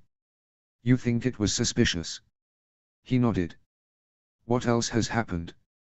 There are rumors that Robert Baratheon wished to seek a match between House Stark's eldest daughter Sansa and his son, Joffrey. That does not seem smart, Daenerys remarked mildly. Should he not try and build relationships with the other great houses? He likely does not want to reward those houses who sided with House Targaryen in the rebellion, or he does not like the options available, Oren replied. There are not many daughters of great houses left in Westeros. Tell me, Daenerys said as they headed towards the areas where foods and drinks were for sale. I want to know. I need to know. There is Margaery Tyrell. She is the only daughter of Mace Tyrell, Warden of the South. She is of a similar age to you. But Robert Baratheon would sooner give up ale than let his son marry a Tyrell after what happened in the war he began. Then there is Arianne Martell, but I do not think either Doran Martell or Robert Baratheon would want a match there. That leaves Sansa Stark. She is the only other daughter of a great house. There are so few. She remarked quietly, as they approached a man selling wine. He nodded. She paused in front of the merchant and eyed the barrels behind him with interest. Oren watched as one of Daenerys' handmaids introduced her and the man tried to persuade Daenerys to try the dry red from the Aber. He was successful, and just as Ago, one of the many Dothraki that Oren was very slowly getting used to, made to take the cask away, Jorah appeared. ****. Tell me, Jorah Mormont, how you knew the wine in that cask was poisoned, he said softly as he pressed his forearm across the man's throat. He had waited until the Vise Dothrak was nearly silent to corner Jorah Mormont as he stood guard outside Daenerys' tent, something the man had insisted on doing given the incident earlier that day. Then Oren had offered to replace the man with Daenerys under the guise of wishing to plan the next moves for Daenerys and Viserys. Jorah's eyes bulged up at him and he relaxed his grip slightly, realizing that the man could not speak whilst he continued to exert pressure across his neck. It was a guess. I knew that the king would send assassins after the children eventually, and the letter the Magister sent me told me of the latest plan, Jorah wheezed out. The Targaryen children will believe that because they do not know better, he whispered harshly, leaning forwards until his mouth was by Jorah's eye. I know better. You are a spy. You have been informing on the children, have you not? That is the only reason you are here, for you cannot truly believe they will reclaim the throne. Then he leaned back until he could meet Jorah's eyes and smiled thinly at the man and said more loudly but still in an undertone, you saved her life today. So, I will give you this boon. Viserys is not the heir to the Iron Throne. A child of Rhaegar's lives. And we will put that child on the throne. War is coming with fire and blood, and at the end of it, House Targaryen will claim the throne. Jorah blinked up at him, eyes wide. Aegon is dead. Rhaenys is dead. He did not reply to Jorah's words and instead said, fire and blood is coming for those who broke their oaths, Jorah Mormont. You saved her life today, so, you were lucky, or you changed your mind about betraying her. I can see you care for the princess. My guess is the second. Tell me which it was and I will let you live. Do not think being in this place will save you, I do not need a blade to kill you. There was a pause. The second. He nodded. You will not do it again. Never. He released his grip on the man and took a step back. You will help me keep them safe until the time comes, he said when Jorah did not speak again. He-Man nodded. Does Viserys know? No. Good, Jorah said softly. There is something wrong with him. I know, he replied quietly. Has he hurt her? Not seriously. I was sure that something would happen at the ceremony. He hates to not be the center of attention and dislikes who his sister has become, but you distracted him, Jorah replied, eyes moving around the darkness behind Oren to ensure no one was listening. What do we do now? Khal Drogo has said he will now take his Khalasar west and take the Iron Throne for his son, a son that you have just told me does not have a claim. I do not know. But I am worried. Viserys does not yet know what Khal Drogo said, and when he does, I fear his anger. So, we wait. Yes. Daenerys and I will keep an eye on Viserys. I can trust you with Daenerys. I will protect her with my life. He nodded. See that you do, Sir Jorah. If I catch a whiff of betrayal, I will gut you. Interlude, 298 AC Aemon, flashback. I worry that I will be unable to deliver justice for my brother and sister without crossing a line that I cannot come back from, Jon said, breaking the comfortable silence that had settled between them. Aemon repressed a sigh and a shiver. It was a few days before Jon was due to leave and they were stood at the top of the wall gazing at the lands beyond the wall together. Benjen was not with them, for Jon had wished to speak to Aemon in private, and so Benjen was with Ghost and the dragon. It had been dinner when Jon had come to Aemon with the request, and so Aemon had suggested they go to the top of the wall. He longed to look over it once last time, and he could think of no one he would rather enjoy the experience with. He regretted it now though, he did not remember it being so cold up here. Even the several layers he was wearing were not enough to keep them biting winds at bay. His cheeks felt stiff from the cold. "You are worried you will act rashly?" he asked, knowing that it was not what John was worried about at all, but wanting John to say it for himself.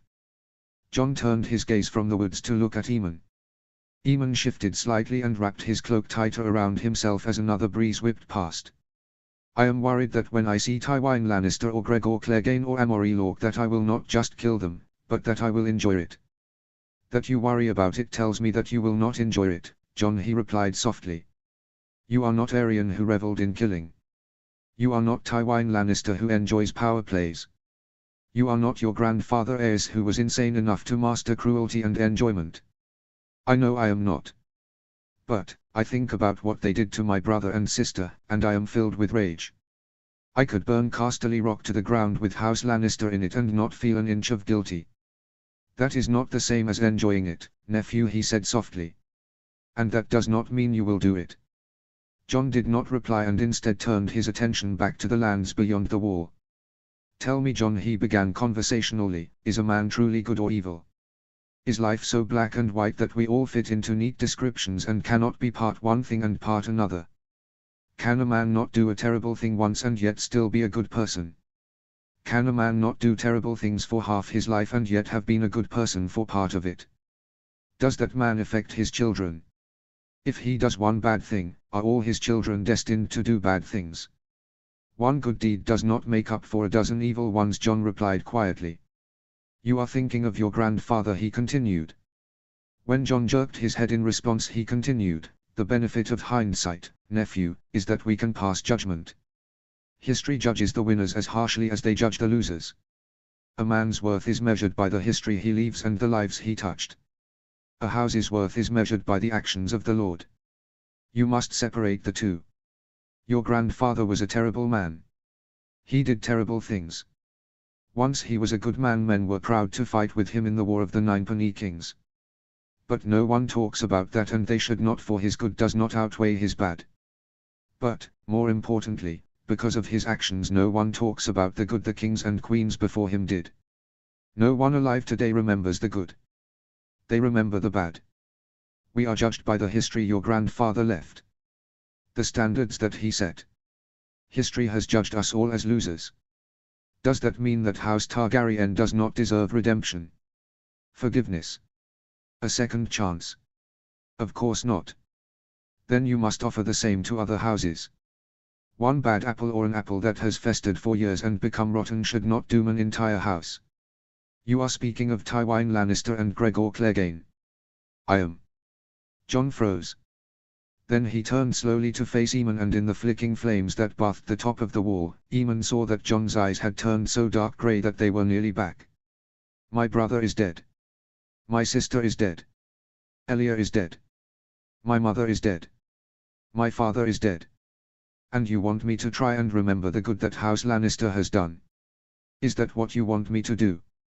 "Yes." John reared back as though he had been slapped. "I cannot forgive or forget what they did. I am not asking you to," he said softly. "I am asking you to separate House Lannister from Tywin Lannister. Separate Gregor Clegane from House Clegane. Do not become like everyone else, do not condemn an entire house because of the actions of one or two men. Judge a man by his own actions. His own achievements. His own flaws." Tyrion, John said after a lengthy silence. "A good man," Eamon said gently. "Not his father, nor his brother, nor his sister. Intelligent. Witty. Reliable. Should he suffer the same fate as his father? Of course not. I misjudged Tyrion Lannister. I held him against a set of standards based off what his father did. I measured his worth based on who his father was.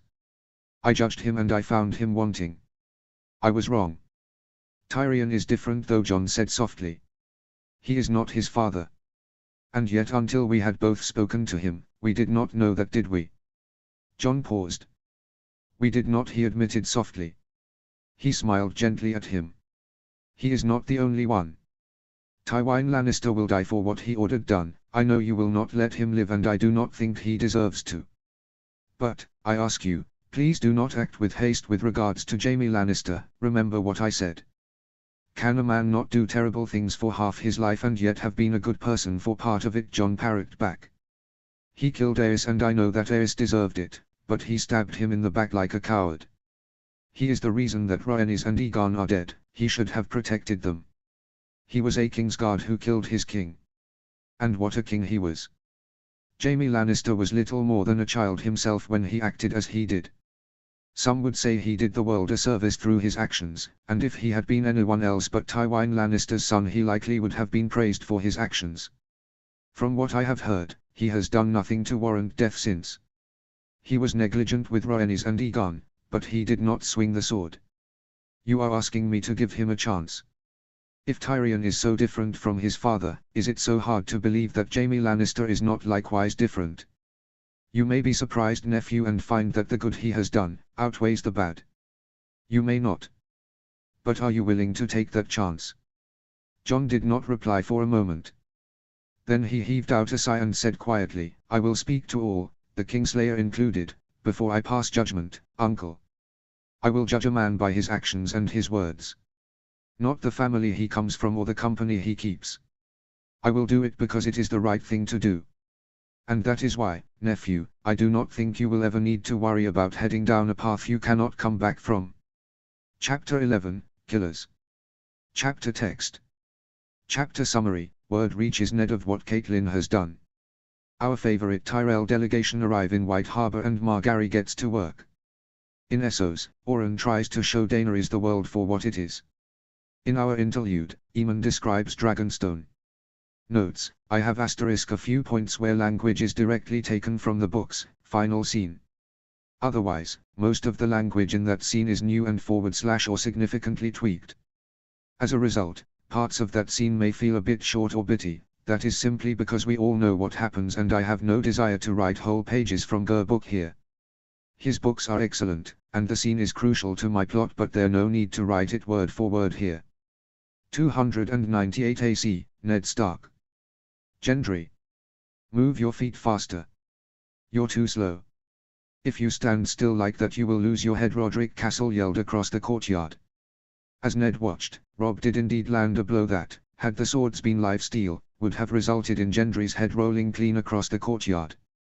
Gendry let out a loud snort and instead of reacting as Theon Greyjoy, who was watching the proceedings from the corner with Roderick, might have done and throw a temper tantrum, the boy just picked up his weapon again and settled back into position. He takes Roderick's advice well, Sansa said quietly. Ned nodded but did not reply. He had not realized that Sansa was stood next to him and observing the scene below them. He had been alone only a few minutes before, he was sure.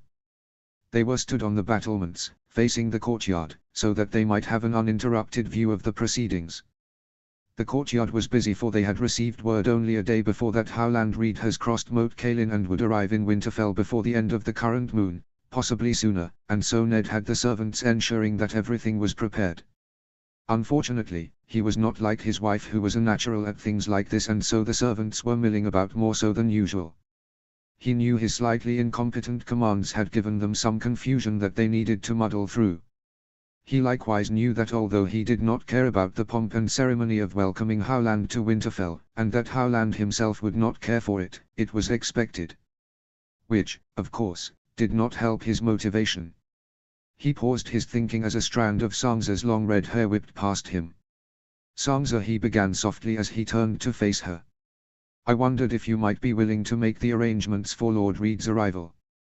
With your mother still in the south, I am at a loss of what needs to be done. She turned to stare at him as a smile bloomed over her face. Truly, father. Truly. He paused as he watched a servant run through the middle of the courtyard out of the corner of his eye. I fear my poor communication may have confused the servants. Where once Sansa would have responded to reassure him and dispute his comment, now she just gave him a sly smile. I see, he said. Very well. You can take over preparations. Thank you, father, she responded quietly. They settled back into silence and watched as Theon and Robb sparred. Both had wooden swords and they moved quickly across the courtyard, neither managing to gain the upper hand despite both having gaps in their form. He tutted slightly, but needn't he have worried, for Roderick was soon pulling them up on it. Father. Sangza said softly, startling him out of his musings. Does Gendry know who his father is? I have not told him, he replied. Then he heaved out a sigh and said, Why do you ask? She paused and chewed slightly on her lip as though unable to speak her mind. Come, Sangza, you can always tell me what is on your mind, he coaxed softly. I think he is confused as to why he has been placed in the family quarters, and what that means, she said eventually. Ah. Do you think I should tell him? He asked out of interest. She paused again and her eyes flicked back to the courtyard as Theon and Gendry faced off. I think it would be nice for him to know where he came from. To understand his family's history, she said eventually. To know that he is the son of your best friend might offer him some comfort. But I do not think he needs to know now, it would be a heavy burden. He nodded and his eyes turned back to Gendry, who looked pleased with himself as he finally landed a hit on Theon. Do you think he is happy here? He asked eventually. Of course, she said softly.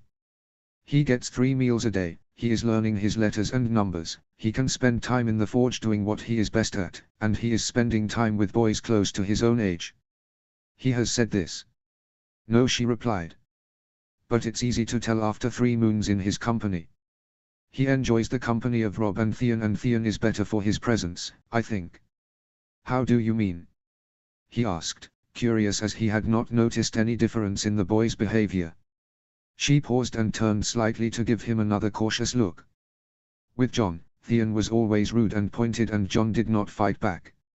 Robb looks up to him and so won't pull Theon up when he is being horrible. But Gendry, he has no time for courtesies and false platitudes, father. He says what he thinks. He has called Theon up several times. How has Theon reacted? She gave him a look so reminiscent of Catelyn that for a moment, she truly looked like her mother. Father, if you wish to know what your children are up to, you should ask them, she said quietly but firmly. Then she turned her eyes back to the courtyard. He turned his gaze with her and watched as 2 servants collided, the items in their arms going tumbling into the ground. I best go see what they need, Sangza said softly. Then she turned and left, Nymeria following at her heels. He watched her go, conflicting feelings worming their way through him. She was so like her mother and yet, she was so like him. She was becoming more of a northerner each day. She truly had missed the north. Yet, there was something else, an air of frustration that settled over her that made it clear that she was still not happy. He would not broach the topic with her, however. He had done enough damage to their relationship to last a lifetime. He needed to show trust to his children. She would come to him when she was ready and, if he was right, once Arya was home she would be happier. He turned his attention back to the boys in the courtyard. Robb and Gendry were now facing off against Theon, who was holding his own well. The Ironborn moved backwards and forwards, his sword held in a perfect grip, and even from this distance Ned could see the smile on his ward's mouth. Theon truly was a good swordsman, as well as an excellent archer. He would talk to Theon, he decided. Not now. But soon. My lord. He turned, meeting the gaze of Maester Lewyn. Lewyn, he began, then catching sight of the worried look on his maester's face said, What has happened? A letter, the man said, holding out the Raven's scroll, from King's Landing. What does it say? The man blinked at him and then sighed. It appears that Lady Stark has taken Tyrion Lannister hostage and to the Vale to face a trial for his actions against Bran. The king has asked that you return to King's Landing and explain her actions immediately. He sighed. The Riverlands will burn for this. Lewyn inclined his head. What will you do, my lord? He turned his head slightly, eyes flicking over the children in the courtyard and direwolves milling about. He sighed more loudly. Then he heaved in a deep breath as his eyes fixed on the weirwood tree in the Godswood. He could just see the top of it from where he was. Nothing. We do nothing. Is that wise? Let the king send another scroll when this one goes unanswered. It is not unusual for ravens to fail to deliver their letters after all. I need time to think and time to plan, he replied as he turned back to glance at the maester. I cannot march south because Robert has ordered it, particularly when I do not know what my wife is thinking. I cannot decline to go south and have the Riverlands declare me a traitor for not supporting them against what is sure to be a strong reaction from Lord Tywine. We must make our next move carefully. Lewin nodded. A wise plan, my lord. Keep this to yourself, he said, needlessly. I do not want the children worrying. They will ask questions as to her whereabouts soon, my lord. I know, he replied, turning back to watch the boys in the courtyard. But let them be children a bit longer. Very well, my lord, Lewin said quietly. I shall burn the scroll. Thank you. He did not turn to watch as his maester left him alone on the battlements, but instead kept his eyes fixed on the children in the courtyard.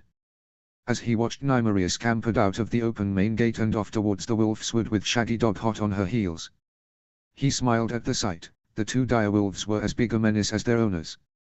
He sighed once they were out of sight, and he no longer had their distraction to take his mind off the catastrophically foolish mistake his wife had made. The Riverlands would burn for this. But there was nothing he could do. He knew his wife. She would not have acted as she had done without cause. Catelyn had her flaws, he was not blind to them, but she was not unintelligent. To have acted as she had done, she must either truly believe that the Lannisters were to blame for Bran's injuries, or she had gone mad. Neither of them were options that would help the Riverlands now. The more he thought about what he had found out in King's Landing about Cersei and the Kingslayer's actions, the more he thought Catelyn was right. The Lannisters had been behind Bran's fall. But he could not send his men south on just his word and without any proof of the Lannisters' actions. His honor dictated he send help to his wife's house, but what help could he send without making the situation worse? And he could not start a war over it. Because it would be a war. Tywin Lannister would want blood for this, and Robert was too weak to stop them. Unbidden, the words from Jon's letter came to him. A living sigil for both my father's house and my mother's. He shifted as his eyes fixed on Gendry in the courtyard. He needed to speak to Howland Reed. 298 AC Margaery Tyrell. She had never been north before. She had visited many castles and kingdoms in the south, but the north was a new experience. She gazed at Seal Rock as they sailed past it, her eyes fixing on the men staring down at them. It is fortified, she murmured to Willers as she turned her head away to look at the city they were approaching. Out of the corner of her eye she saw her brother give a small nod. Fortified in peacetime. Grandmother was right. Something is not right with the north, he replied in an undertone, keen that none of their guards heard them. It's prettier than I expected, she remarked more loudly, ensuring that the sailors nearby could hear her words, as they passed into the inner harbor. Beautiful craftsmanship of the walls. Look, even from this distance you can see how smooth they are. Imagine how the city behind the walls looks. I bet it is simply marvelous. You wish to stay a few more days here than we had originally planned? He asked in response, knowing the answer, for she had already laid the groundwork. If the Marndaelis do not mind. It is, after all, our first time in the north. Who knows when we might return? A whole new city to explore, Willers. He sighed. But she was not fooled. She knew that he would agree to her demands. He always did. Who do you think will greet us? She asked when he did not reply. Lord Willys, I imagine, he replied. She nodded, that made sense. Asterisk asterisk. Her eyes scanned the streets around her in wonder. Never had she seen such a city so clean. The people were well fed and clean. The streets were neat, ordered, and clean. The buildings coated in a thin layer of wet mist, but otherwise, clean. Everything was, for lack of a better word, clean. It was so different to King's Landing and to Highgarden. Highgarden was beautiful, but the flowers and trees in the inner and outer courtyard and ivy climbing up the castle's walls made it look beautiful, but, even when pruned to perfection, a tad messy, as flowers did have a mind of their own. The less said about King's Landing, the better. But White Harbor. White Harbor was magnificent. What was more, the people walking past them all greeted Willys Marndaeli with inclined heads and wide smiles. They looked genuinely pleased to see the heir to White Harbor. Willys Marndaeli walked with an equally wide smile and greeted many of the inhabitants of the city by name and spoke briefly to them as they walked along. You must relax, Sister Willers murmured quietly as they followed Willys Marndaeli through the whitewashed stone streets of White Harbor towards Newcastle. You look like an excited horse. She turned her head slightly so he might see her skull. It is so different, brother, she said quietly. Look how happy people look, truly happy. Relaxed. Next to her, Willers fell silent. She knew he was looking at the people in the market they were walking through. Not a single person that she had looked at seemed nervous or timid. They spoke freely and laughed loudly. Hands gestured wildly as the small folk haggled over goods and children ran amok, causing chaos as they collided with adults and each other alike. No one looked sickly or pale or malnourished, and, although she was sure there were some within the city, looking at the happiness around her, Margaery could not believe that anyone in this city was unhappy. For what did they have to be unhappy about? Are you sure you do not wish for a wheelhouse, Lord Willers? Willys Marndaily said as he paused at the edge of the market. It is no bother, Willers replied. I have spent moons trapped in wheelhouses and on ships. The walk does my leg good, although I know the pace might be slow. Willys Marndaily gave a free smile, his eyes crinkling slightly as his chubby cheeks pushed up. I do not mind the pace. Truly, what is there to rush around for? Life is to be lived, enjoyed. One cannot enjoy life if they run from place to place without observing. A smell wafted past them then, and Willys Marndaily inhaled deeply and closed his eyes. Then he opened them again and smiled brightly at them. Fresh fish stew. Margaery resisted wrinkling her nose. Fish stew was not one of her favorite foods. Then she realized that what she was smelling did not smell like fish stew. It does not smell like the food we have in Highgarden, Lord Willys, she said politely. Do you use different spices and herbs? We don't use any herbs or spices, he said cheerily. What you are smelling is the freshest fish in Westeros. She inhaled deeply again and realized he was telling the truth. The fish smell was so potent that, at first, she had not recognized it. The sea air, fresh, made the smell of the stew far more appetizing, milder, than anything she had smelled before. The fish she had sampled in King's Landing and Highgarden smelled stale, like salt and pickles, and often left her feeling sick. She doubted this would. What else do you put in it? Willers asked politely as they continued walking. There was a pause as Lord Willys turned and they headed up a slightly steeper street towards the huge castle. The man took a moment to gather his breath after they began the steep climb before he said, potatoes, onions and carrots. Next to her, Willers nodded. I imagine it's quite a filling meal. A staple during winter, the man replied. But we eat it every season regardless. It is healthy and hearty. They settled into a polite silence as they walked up the hill. Margaery kept half an eye on Willers as his face turned more flush and his forehead crinkled. She knew he was beginning to fatigue but would never say anything to her or to Willys Marndaily. Tell me, Lord Willys, she began, innocently. Is Seal Rock fortified routinely in peacetime? I could not help but notice men inside. He turned to face her, another smile on his face. Although similar to his smile from earlier, this one was more brittle around the edges. She met his gaze with a carefully naive expression on her face. Every day and night we have men in there. Although pirates know better than to try and attack White Harbor, we are never willing to take chances. The shields are much the same, she replied. At his slightly confused frown she elaborated, Ironborn. I had not thought there had been Ironborn attacks since the failed rebellion, he remarked. She grinned at him. Father does not like to take chances. Grandmother does not like to take chances. A smart man. Only a fool would trust the word of Balon Greyjoy. Did you fight in the Greyjoy rebellion? She asked, seizing on the chance the man offered to steer the topic away from Seal Rock, having got the answer she was after. Whilst he spoke, Willys Marndaily would slow down his speed. Despite the size of the man, both tall and fat, he moved up the hill towards Newcastle at surprising speed, contrary his words of enjoying the slower pace. So, she would keep him talking whilst they climbed the hill, for Willers. The Greyjoy Rebellion was my first war. A bloody thing it was. Not Robert's rebellion? She asked politely. I did not.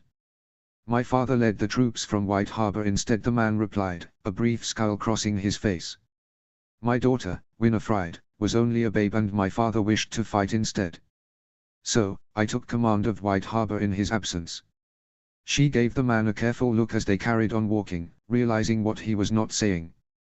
I have never been north before, Lord Willys, she continued politely. Tell me, does House Mandaeally still worship the faith of the Seven? We do. There is a September should you wish to pray later. That would be lovely, thank you.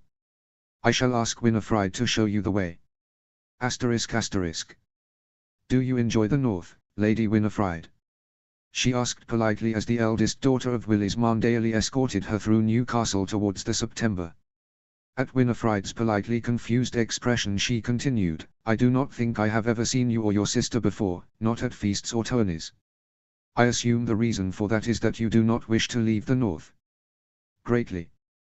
There is nothing the South has that I cannot get in the North, the other girl replied with a small smile. And please call me Winifred. There is no need to stand on ceremony with me. Margarry, she returned with a more honest smile than the one she had used earlier on Willys Mandaeally. I had never been north before I arrived today, but I can see why one would not wish to leave. A half-truth. Have you travelled much, Margarry? Of course. I've spent time in the Westerlands and in King's Landing, and father took me to Storm's End, to the Stormlands, once as a babe. Although I do not remember it, father says it was frightfully boring, nearly as dull as Lord Stannis himself, she said, feeling a small smile slip over her lips. Not the Riverlands, Vale or Dorne. Grandmother is not fond of the Dornish, she replied, more honestly than she had intended. And the Riverlands and Vale have nothing of interest to me, she finished with a smile on her lips. And the Westerlands does. She felt her smile twist slightly into a smirk. It did. Winifred gave her a look that was part confusion and part surprise but did not press. Would you ever go south, if the opportunity arose? She asked after they had continued walking through the gardens outside of Newcastle. Winifred took her time to reply, and Margarry let her eyes roam over the lavender bushes and hardy oak trees that lines the gardens. They were not as elaborate as those in Highgarden nor as immaculately maintained, but there was a wild charm to them, much like the Northerners themselves. She was in the middle of studying a rather stunted lavender that needed a good trim. It had become woody and dead at the ends, when Winifred finally replied. I would like to see the Citadel, one day, she murmured eventually. For the books or the history? Both, Winifred said, excitement blooming behind her eyes. Grandfather says that some of the books in the Citadel are from the Mandaeally collection, taken after we fled Dunstonbury. Ah. So, there is something we have to offer you, she said, a smile on her face. Then she turned serious. They likely are there. My mother is a Hightower. If you asked, I am sure that she would be willing to accompany you to the Citadel to pursue the books. Of course, no one would say no to a Tyrell wishing to read, but the daughter of Lord Hightower, who happens to be the wife of the Lord Paramount of the Reach. They would fall over themselves to give my mother, and you, anything. She cast Winifred another sly smile. They might even let you liberate a book or two. Winifred's eyes bulged in her skull. Do you truly think so? Of course, she replied, smoothly down her skirts as they began their climb up the stone steps that led from the gardens towards the private September in Newcastle. If you ever wished to go to the Citadel, please just ask. Consider it repayment for your family being such generous hosts to Willers and me. I am sure our extended stay is generating much work for your family. That is very generous, thank you, Margarry, Winifred replied, a smile stretching across her face. And you are most welcome here. Thank you, she replied. Is there anywhere else you would wish to see? Winifred thought for a moment as they continued to climb the steps. She was still thinking when they stopped outside the September and Margarry was examining the glass in the windows, which truly were exquisitely intricate. I would like to see Dragonstone, Winifred replied quietly, eyes fixed to the ground when Margarry turned around. Same, Margarry said, not having to feign the wistful lilt to her voice. When Winifred's eyes flicked up to meet hers in surprise, she said, to see the painted table and know that I stood in the same place that Aegon the Conqueror did, words cannot describe what that would be like. She gave Winifred another sly grin when she realized the older girl was hanging on her every word. Besides, grandmother told me that there might still be dragon's eggs in the Dragonmont. Imagine being able to hold a real dragon egg. 298 AC, Daenerys Targaryen. She was sat on her silver a distance away from the fighting that was taking place between Drogo's Khalasar and that of Glogos. Viserys and Ser Jorah were a few meters away, talking quietly with their eyes fixed on the burning town. Next to her, she saw Oren Waters, for he had become Oren, instead of Lord Waters, over the last moon, shift slightly in his saddle, eyes fixed on the battle. She liked Oren. He was blunt, to a fault, on occasion, and quite amusing. He had wild stories to tell from his time spent sailing around Westeros, and yet he had a quiet and thoughtful side. Unlike the Dothraki who treated her with reverence, Ser Jorah who treated her with respect, and Viserys who treated her, oddly, Oren treated her like Daenerys. He was still respectful, but there was an undercurrent to all their engagements. She was a princess, and he was in service to his king. Theirs was a true friendship, she felt. Perhaps her only friendship. And so she granted him more liberties than she otherwise might have. "Speak your mind, Oren," she said quietly. "Does it not bother you?" he asked eventually. "What do you mean?" "That these people, innocent people, will be sold off to become slaves to help you get home. That they will suffer, horrendously, and that some are suffering now," he replied bluntly. "That your husband is doing it to give your son, who has no claim, the Iron Throne. It is all for naught." She did not speak for a moment. It did bother her. "I cannot tell Drogo about my nephew," she said eventually. "If I do, he will never let me leave. Or, even worse, he will still wish to give my son the Iron Throne." She sighed. "But yes, it bothers me. I can stop him though, I can ask him to stop the raping and pillaging." "But then you will not have slaves to sell to get your army home," Oren replied in a blunt voice. "And the only way Drogo will let you go home is with him and an army. We cannot just turn around and go back to Pentos. We are trapped." She did not have an answer for that. He was right. Next to her, Oren sighed and gave her a sad smile. "Your husband is a rapist, a murderer, and a slaver. His Khalasar is full of rapists and murderers and slavers. Are these really the people you want behind you when you return home? Are you truly happy?" She flinched at the emphasis he put on "you." She made to open her mouth to ask him to stop. She did not wish to hear what he had to say. He had danced around this topic before, but never so bluntly, but then he had never seen something quite like the scene unfolding in front of them before. This was the first time two Dothraki Khalasars had clashed over a town. She had been horrified at first, but, eventually, came to understand it was the Dothraki way of life. He had no such understanding or acceptance. "No. They're not, are they?" he said quietly. "You are better than this, princess. If you return to Westeros with rapists and murderers at your back, you will doom your own cause. You will doom your nephew's cause. The people of Westeros will never accept you, and I do not know your nephew, but he was raised by Ned Stark. I cannot imagine him accepting an army full of rapists and murderers." She flinched again. She was better than this, she knew that. She could tell them to stop. Or ask Drogo to. Then they would stop, and it would be okay. Even if they stopped now, Oren began then, clearly seeing her startled expression, chuckled dryly. He sighed next to her and shifted again in his saddle. "You are easy to read, princess. Even if you get them to stop here and now. To stop the rapes and murders of these innocent people. They will not change. The Dothraki long for war and bloodshed. They are killers and rapists at their very core. One day, be it a moon from now or 10 years from now, they will revert to what they know, rape and murder. You cannot change the nature of a man anymore more than you can change the past." "They are my people," she replied. "No.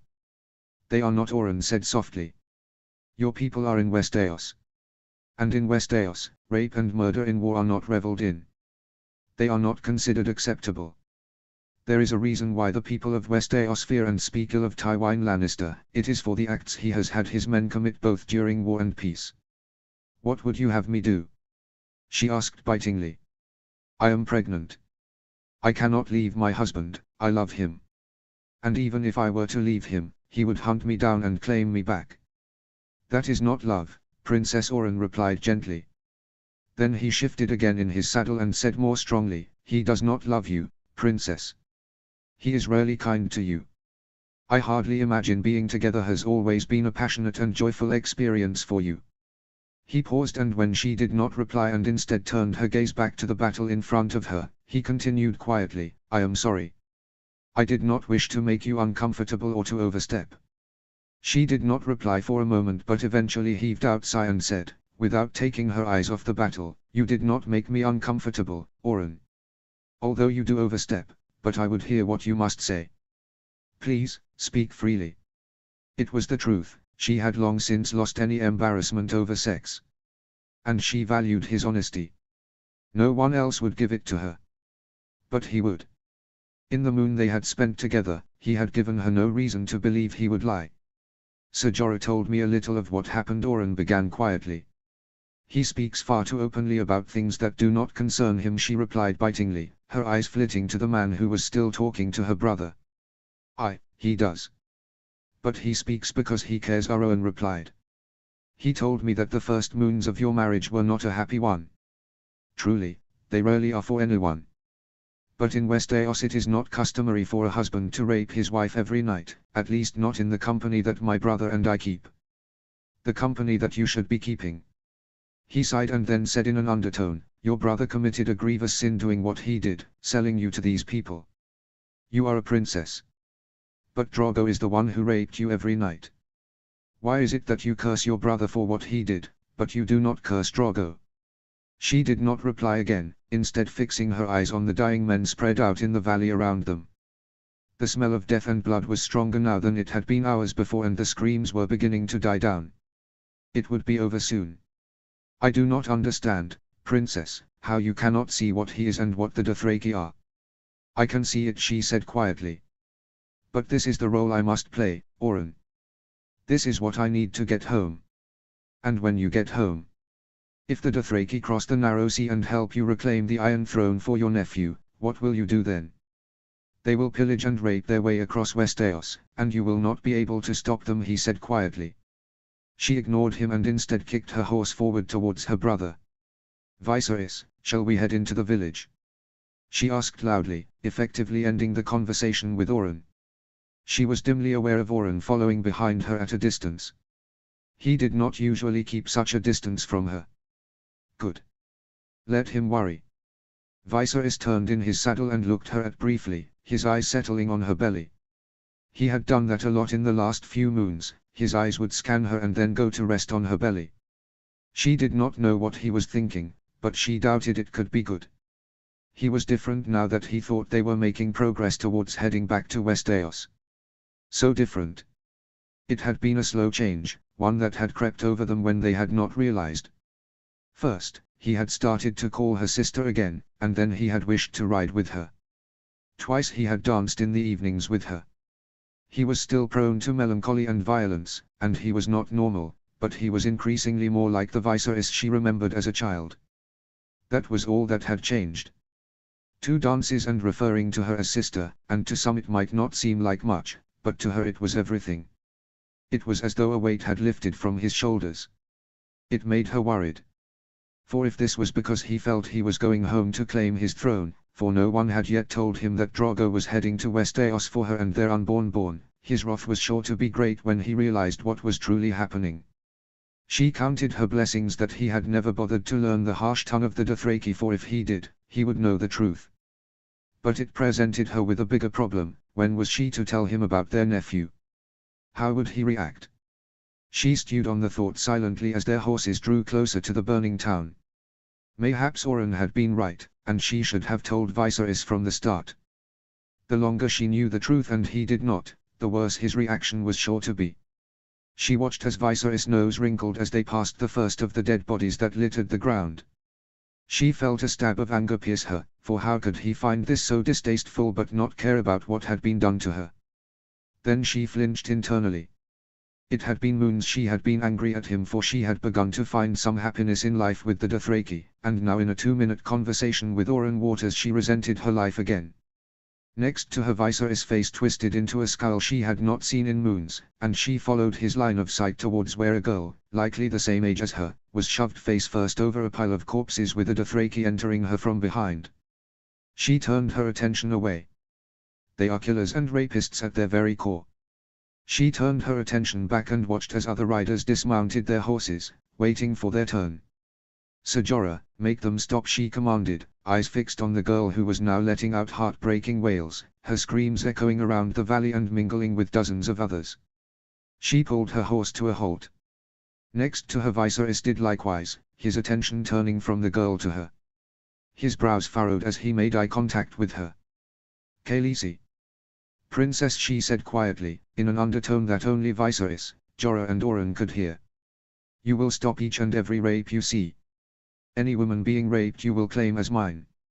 Then she repeated the words commanding that all the rapes be stopped in the harsh tones of the Dothraki. When Ser Jorah made to open his mouth, likely to try and persuade her to change her mind, she bit out, "Now." She could have claimed her as her own. She could have threatened them by telling them that she would tell Khal Drogo if they did not heed her wishes. But she did not. She had her own strength. She did not need anyone to give her power. She was a dragon. She stared them down until the men rode away. Ser Jorah gave her a puzzled look and then trotted after the men. Next to her, she heard Viserys snort. "You have a bleeding heart, sister. They are nothing to us." She turned to scowl at him. "When we go home, brother, we will not be welcomed if we allow men to rape at will and commit atrocities in our name." Then, emboldened, she said, "We will be compared to father, we cannot be father. Our father was a good man. He was betrayed by the usurper and traitors." Viserys spat out, eyes flashing. "Do not wake the dragon." "Our father was mad," she replied. "Speak to Oren on him, brother. I do not need a bastard to tell me what our father was like." "No. But you need the bastard to tell you how the people of Westeros view our father," she replied, her voice turning to steel as she said the word bastard.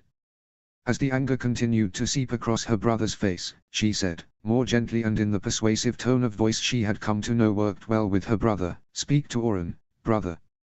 Let him tell you what has happened in Westeros these last few years. Let him tell you what the people say of father, the truth, not the lies that the Magister told you." "The Magister was a friend to us, sweet sister," Viserys returned, his voice going soft, as it always did before he lost control. "The Magister was no friend of ours," she returned, kicking her horse into moving again. "House Valerian has been our ally for 300 years. It was them who came to our aid first during the Dance of Dragons. I do not remember a fat Magister being there." Then she kicked her horse more sharply and broke into a trot, leaving Viserys behind at the edge of the devastation around them.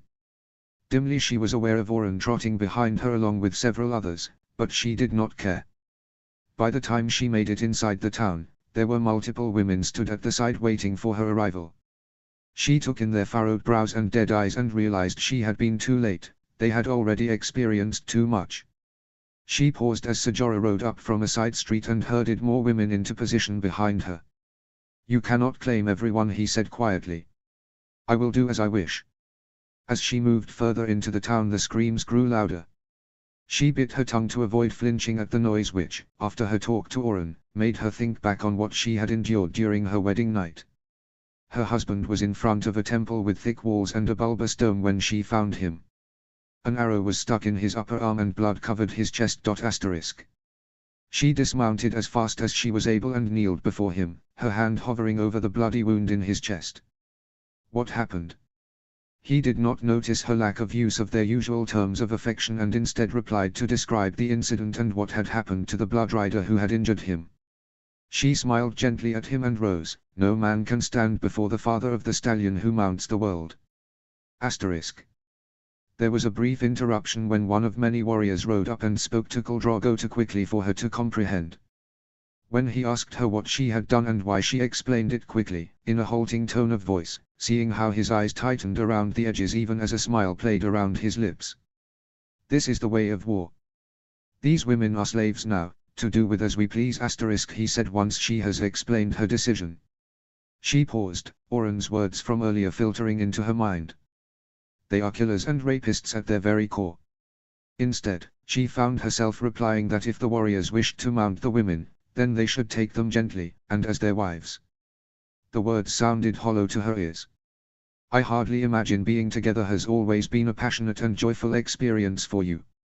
Kotho, ever the cruelest of the Blood Riders, laughed and said, "Does the horse breed with the sheep?" She spun on the spot, feeling her hair fly with the force over her sudden turn. The dragon feeds on horse and sheep alike. Asterisk. See how fierce she grows. It is my son inside her, the stallion who mounts the world, filling her with his fire. Asterisk. Asterisk asterisk. Later that night she left her husband asleep in their tent and took herself through a chink in the tent flap towards the edge of the encampment. It was dark outside, pitch black, and the Dothraki slept heavily after the day's fighting and fucking. No one saw her. She could still hear the wailing of the slaves tied to giant stakes in the ground by rope around their necks. She knew they could not flee. Their hands were bound as were their legs. They were trapped.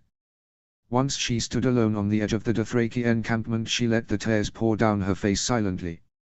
She stood tall and proud and did not wipe them away. She just let them fall. She was trapped as well. Oren was right. Khal Drogo did not value her for her strength.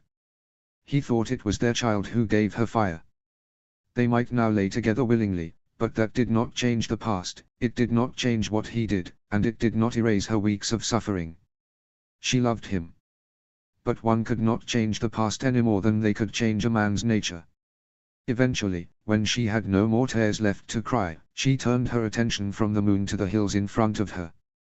The sun was beginning to rise behind them, and sunlight was filtering through the valley. With the devastation and burning town behind her, it was easy to forget just about beautiful Essos was. But it was not home, and these people were not her people. "Princess," a soft voice said. She whirled around, her hand moving to her chest as terror took over. Then she realized she knew the voice and stopped. "Oren," she said. "What are you doing here?" He gave her a sad look, his eyes crumpling at the sides as he squinted at her. "I did not mean to upset you earlier," he began. Then he coughed.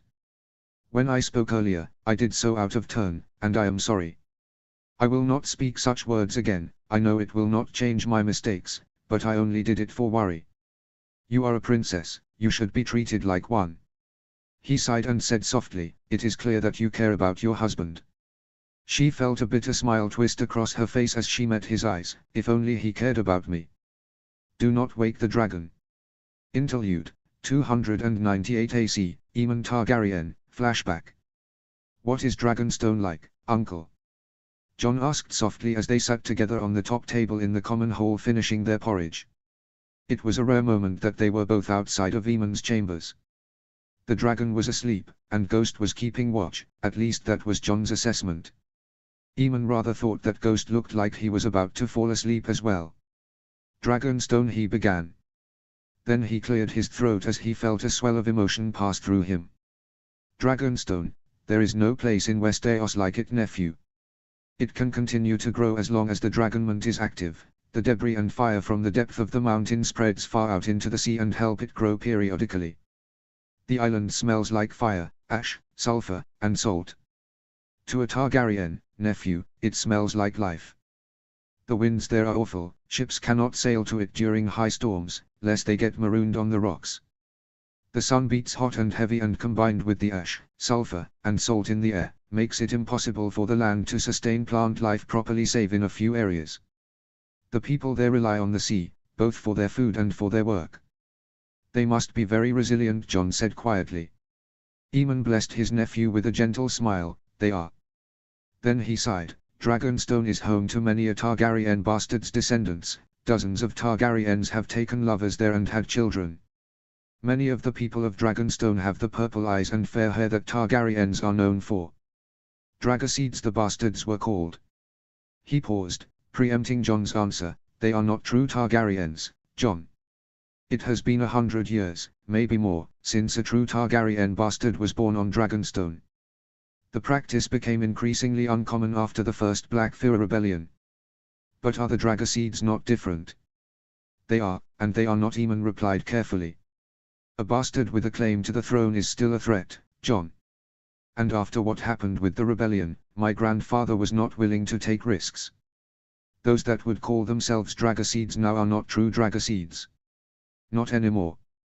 Jon did not reply for a moment, and Aemon could see him puzzling over his comment. Eventually, Jon closed his eyes. "You had hoped you would have more family," he said after a brief pause. Jon nodded, eyes still shut. You have me. You have Daenerys and Viserys. You have your Stark family, he said quietly. You are not alone, nephew. Tell me more about Dragonstone, Jon said eventually, voice wobbling slightly. The tunnels under the Dragonmont are covered in dragon glass, the walls, floors, ceilings are dripping in it. There are big boulders full of huge chunks. When firelight passes over it, it sparkles like precious gems. But it is worthless. Nothing more than a pretty ornament, some of the craftsmen in the town used to make jewelry and decorations out of it. They were cheap, but beautiful. I gave my niece one for her first name day present. The castle, many describe it as grim. Unsightly. And it is true, it is not beautiful. At least, not to anyone who is not a Targaryen. Our ancestors used their dragon and magics long since lost to reshape the stone to shape Dragonstone to look like dragons. There are dragons everywhere, on the walls, the ceilings, the Great Hall. There are even carvings of dragons that lead down to the tombs below the castle that take you directly into the Dragonmont. There are statues in the shape of dragons all over the castle, with the greatest and more intricate being in the library. It is 20 feet tall and nearly as wide. 20 feet tall. Jon breathed, awe seeping into his voice. Yes. It is exquisite, nephew, Aemon said quietly. Then he cleared his throat. The stone drum serves as the central keep. On the top floor is the chamber of the painted table, which holds the painted table, the carved and painted map of Westeros that Aegon used. It is incredible, nephew. Dozens of Targaryens have stood at that table and traced the lines that Aegon and his sisters carved. It is a work of art. Do you think Stannis will have destroyed it? He shook his head. No. Stannis is many things, but I do not think he would desecrate Westeros history like that. I hope I will see it one day. You will, nephew, he said determinedly. You will lean over the painted table and plot your campaign to retake King's Landing. You will stand in the Great Hall, carved in the shape of a dragon, and feast your allies. You will, one day, wait whilst your wife labors in the birthing chamber of Sea Dragon Tower, where I helped to deliver Vyla, and you will pace the same floor as your grandfather and great-grandfather and ancestors have done for generations whilst you await the birth of your child. You will walk through Aegon's garden and watch your children play between the thorny hedges. And you will fly over the Dragonmont and watch the world below you and know that you are free. Chapter 12, Death. Chapter Text. Chapter Summary. Howland Reed, Margaery, and Willers arrive in Winterfell. Viserys finds out about Jon and Dany's life changes forever. Jon realizes he has a home. Notes: no interlude in this chapter simply because it is a bit long with it. Winter is now, roughly, the size Drogon was in Season 4 when he killed the sheep, maybe a tad smaller. Enjoy. 298 AC, Ned Stark. Howland, he said, a smile spreading across his face as he strode across the courtyard to greet his old friend. Howland Reed met him halfway, eyes twinkling and arms wide. They embraced firmly, both slapping each other on the back and reveling in seeing each other again after so long. Ned, Howland said quietly as he pulled away. It is truly good to see you again, my friend. Likewise, he responded, unable to stop the smile on his face from spreading. After 2 weeks of nothing but the knowledge of Catelyn's actions in the south to keep him occupied, he was more than relieved to have someone he trusted completely by his side to advise him. He trusted Lewyn, but there were some things that only men who shared the deepest of secrets could truly understand and provide advice on. Other than Benjen, Howland was the only man alive in Westeros who he knew would keep all his secrets and never break faith. He needed that now. Howland looked just as he had all those years ago when he had bid him goodbye at Moat Cailin.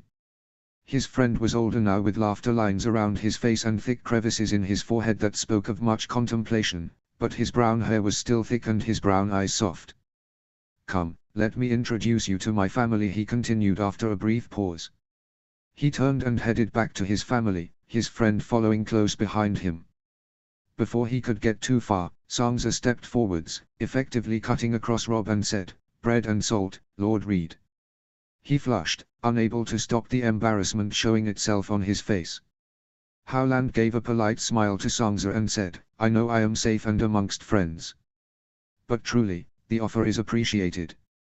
I am glad that House Stark keeps to our old ways." He took a generous portion of bread and salt and then the offered ale and washed it down. Then he continued, "You must be Sangza." Sangza smiled softly and sweetly at Howland and, passing the tray that held the bread, salt and wine to a servant, said, "I am. It is lovely to have you here, Lord Reed. I hope that you had a safe journey and will enjoy your time in Winterfell." He watched with pride as Howland and Sangza conversed for a few more moments before Sangza inclined her head politely and stepped back into line with Robb. He met her eyes over Howland's head and gave her a wide smile. She truly was the perfect mix of her mother and fierce northerner. Whilst Catelyn would never have interrupted Ned to ensure guest right was provided, she was adept at polite yet slightly inane conversation. He gestured for Robb to step forward. "My son and heir, Robb," he introduced, unable to keep the pride out of his voice. "Lord Reed," Robb said as he shook Howland's offered arm, "my father speaks highly of you." Howland was spared from answering as a grumble echoed around the courtyard. Ned paused, eyes turning to look behind Robb as Grey Wind emerged from one of the kennels. He hid a small sigh. "Robb," he began quietly, only to cut off as Grey Wind strode forward. The direwolf approached Howland slowly and then circled around him, sniffing loudly before he began to back away. He watched as Howland slowly held out a hilt as the direwolf moved away. Grey Wind paused and then launched forward. For a moment, Ned thought the direwolf was on the attack, but before he could move more than half a step, he realized that Grey Wind had stopped in front of Howland was sniffing the man-open's hand with increased interest. Grey Wind then stepped back and circled once more around Howland before he sat on his haunches and let out a long howl. It was only moons of having lived with the direwolves that stopped his flinch when Summer, Shaggy Dog and Nymeria let loose their own howls from their places around Winterfell. Finally, once Grey Wind was done, the direwolf trotted off towards the Godswood looking far too pleased with himself for a simple animal. No one spoke for a moment. "Direwolves have, perhaps, more magic in their blood than any other animal in existence," Howland said softly. "Their instincts are second to none." "Father has always said that," Robb replied, as Ned struggled to gather himself together. "Come, let me introduce you to my brothers." Ned watched as Howland was politely introduced to both Bran and Rickon. His old friend was incredibly gentle when greeting Rickon, who was trying to hide behind Sansa's legs, and unfearingly polite with Bran, not commenting on how Hodor was holding him. "Lord Reed," Sansa said, once the introductions were finished. "I am sure you must be hungry after such a long ride. We have not yet prepared a bath for you, but if you wished to eat first, I can ask the servants to prepare one for you." "If it is not too much trouble, Lady Sansa, I would quite like to speak to your father first," Howland replied politely. "Although, once we are done, a bath and a meal would be lovely.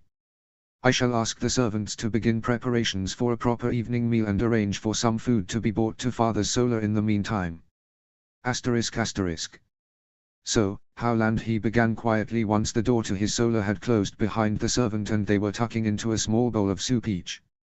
"Are you going to tell me why Grey Wind reacted like he did? You said yourself that direwolves are good judges of character, and we both know that you are my truest friend, yet I have never seen them behave that way to someone they have not met before." Howland set down his spoon and leaned back in his chair. "They reacted the way they did, Ned, because I have spent 4 of the last 5 moons with Ghost. I imagine his smell is over me still." He froze. Then he cursed as a drop of hot soup splashed over the side of his spoon that was trembling in his hand and onto his trousers. He sighed as he put down his spoon with a clatter and used a piece of cloth to carefully mop up the red stain. Instinctively he glanced out the window. The sun was not yet even halfway across the sky. "Too early for a drink." "My apologies," Ned Howland said when the silence became uncomfortable. "I did not mean to shock or unsettle you." "You need not apologize," he said eventually. "I suppose I should have known from Jon's letter that he would not stay at the wall." He sighed again and ran his hand down his face, feeling his age. "Can you tell me what has happened? I assume this is why you have come north." "Of course," Howland said as he sat down his own spoon, the soup forgotten. "I will get the most surprising news over first and then we can discuss what we do next." He nodded, leaning forwards with his hands braced on the arms of his chair. "Firstly, Jon knows that I am here. He is well and asked that I tell you that he forgives you, and he does not hold any ill will towards you for the actions you took to keep him safe." He felt the tension leave him and closed his eyes. He forgives me. He had thought John had forgiven him. But the letter had been so short he could not be sure. To hear that his son did forgive him made him feel as though a weight had been lifted from his chest and he could breathe properly. He does, Howland replied. When he did not speak, Howland continued more strongly, he forgives you, Ned. He understands. He nodded to himself as he opened his eyes. How is he? Howland smiled across the table at him, well. Then the man's eyes turned sad. He is so like her, isn't he? He replied. Sometimes I could look at him, and it was as though she was staring back at me. Howland nodded sadly. Then he raised his mug and said, to Lionel. He raised his own mug and drank deeply. You mentioned you had surprising news, my friend. He said once he had finished. John said that he wrote to you of what had happened. Howland began gently. He nodded. A living sigil for both my father's house and my mother's, he said, parroting the words that were burned into his memory. He spoke the truth. He felt a wave of anger wash over him. Gods! He sighed. John has never been a liar. Of all my children, he was always the most honest. To a fault. When I received his letter, I knew. But you hoped otherwise, Howland replied. He smiled sadly as his friend, I have spent 6 and 10 years keeping my son safe. I have dishonored myself, my wife and him to do so. A dragon, gods, it sounds so foolish to discuss this as though it is fact when I never seen the creature. Yet I know John is no liar. I knew the second I saw that letter that it was true. Gods, it puts him in so much danger, I find myself resenting it and hating myself. If he had stayed here, or even come south with me, this would not have happened. I remember my history, Howland. They take years to mature. Yet he cannot keep it hidden forever. One day it will be big enough that men will come for him. Robert's men. Lannister men. But it may not yet be big enough to defend him. When that happens, what am I to do? He is my son. I know, Howland said quietly. What does it look like? He asked, trying to picture the tiny dragon in his mind. Where did he find it? She's white and grey, Howland began, a smile on his face. Grey across her entire body from the tip of her snout down to the end of her tail. She has 2 rows of spikes, grey up to the very tips, which are white, that are the perfect distance apart for a rider to hook their legs around them, or to hook a saddle around. Stark colors, he remarked quietly. Howland said. Ned, you should see her. She is marvelous. It is though she was made for John. Seeing them together, they are 2 parts of a whole with Ghost making up the third. She gets on with Ghost? He asked, slightly bemused. They sleep in the courtyard together at Greywater. He sleeps next to her belly with his head on her legs, and she often wraps her tail or head around him to completely shelter him. She is fiercely protective of him. He went to reply, then paused, thinking about the size of the direwolves they had left in the courtyard. She sleeps around him. Yes. She's growing, startlingly quickly. She's big enough to ride, Ned. She was grown when John found her. No. She hatched for him, Howland replied. Then, clearly picking up on Ned's confusion, he pressed on, our best guess is that the magic from the wall, where her egg was for many years, combined with the magic in Greywater Watch, has accelerated her growth. She breathes fire, hotter than anything we could produce, and her teeth are like daggers. By the gods, he breathed. Then she is big enough that people will soon know she exists. Howland did not reply but jerked his head in a nod. They settled into silence. Ned was dimly aware of fingers tapping on the arms of the chair and felt his brow furrow in irritation, then he realized he was the one tapping his fingers. What will John do? He asked eventually. He planned to wait until winter. The dragon was big enough to cross the narrow sea safely, Howland said quietly. He thought it might only take a few more moons. He wants to find Daenerys and Viserys, he breathed out. To bring them home. Howland nodded again. He wants to meet them, Ned. They are his family. It will be war then, whatever I do, he said quietly. Will you stay the night, my friend? I need to decide what to do next. Of course, but I do not think you have a choice, Ned. John needs you. He was standing before he realized, pushing his chair back until it fell with a clatter. He braced his hands on the table and said in a low voice, "You have not seen me for nearly 6 and 10 years, Howland, so I will forgive you for that comment. John is my son. He has always been my son. This is not a question of whether I suppose John, it is how I support him." Then he sighed and ran a hand down his face and said, "My apologies, Howland." Howland gave him the same soft smile he had all those years ago when he had sworn himself to secrecy over John's parentage. He leaned back in his chair and said, "Forgive me if I speak out of turn, Ned. But what is wrong? Even after all these years I know you better than anyone else, there is something you are not telling me." He sighed again and sat back down. ***.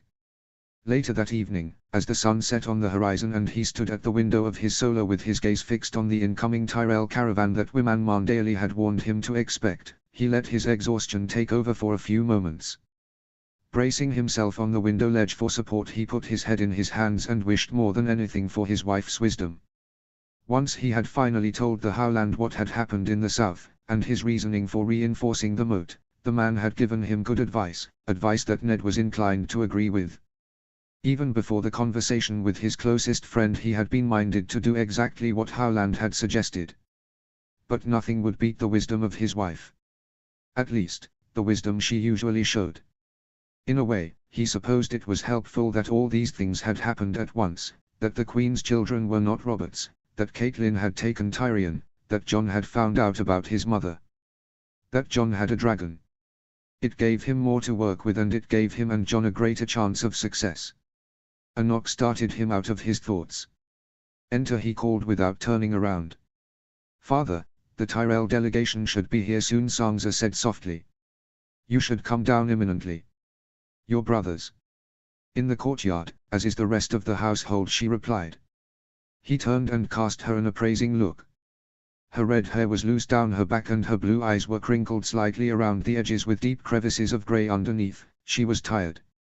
"I'll be down shortly, Sansa," he said softly. "Mayhaps tomorrow you should take some time to relax a bit. I think Nymeria could use a good run. If Lady Margaery is a good rider, it might be nice for you to escape Winterfell for a bit." Not entirely true. But time away from Winterfell might be just what his daughter needed, no servants bothering her with questions and no responsibilities on her shoulders. She smiled more widely at him. "If she is not, mayhaps Robb will come with me." "A good plan." "I'll be down in a moment," he replied, dismissing her. Once the door shut behind her, he sighed. He took a few moments to go over his plan one more time. Then he nodded to himself, knowing he was doing the best he could. He was not smart. He was not like Varys or Littlefinger or even Olenna Tyrell. But he was a Stark and family would always come first. He crossed over the room to look at the note he had drafted on his desk. "To Great Yonumber. Word has reached me that my wife has taken Tyrion Lannister hostage in the Vale for crimes against House Stark. This includes the attempted murder of my son, Brandon Stark. Tywin Lannister has set the Riverlands ablaze in response. The king has summoned me south, but whilst the Riverlands burns he does nothing. Muster your men. House Stark marches south by the end of the next moon. Eddard Stark. Lord of Winterfell. Warden of the North." Content it was as good as he could draft, he grasped it in his hand and left the room. He would give it to Maester Lewin to draft duplicate copies to the other lords of the North. Then, in 2 moons, the North would march. 298 AC, Margaery Tyrell. The wheelhouse drew to a stop in the courtyard of Winterfell. She waited for the door to open, although she longed to leap out and stretch her legs. Opposite her, stretching his leg out as far as he could, Willers looked irritated. She resisted asking him what was wrong. She knew what was wrong. His leg always pained him after several days of traveling. Instead, she gave him a soft smile and said quietly, "Do you suppose Robb Stark is as handsome as they say?" Willer's face twisted slightly as he pondered her question. "I don't know. I don't suppose I would be a very good judge, even if he was." She laughed just as the wheelhouse door opened. "After you, big brother." Willers took his time getting out, his leg hindering him slightly as he could not bend it given the pain, he would end up enduring. Once he was out and steady, leaning heavily on his cane, he gave her a tiny jerk of his head and held out his hand. She smiled, knowing that it meant Robb Stark was as handsome as the rumors implied. She exited the wheelhouse carefully, smoothing down her skirts once she was stood in the courtyard. She took a moment to breathe in and then stared around the courtyard, eyes moving swiftly, not lingering on anything for more than a moment, as she took in everything she needed to. First her gaze settled on the heavily manned battlements. Dozens of guards were milling around. Then her eyes cut across to the impressive keep, clearly hosting the great hall and sleeping quarters, the godswood with a huge weirwood tree that loomed over the walls next to it. Then her eyes moved past the forge and kennels.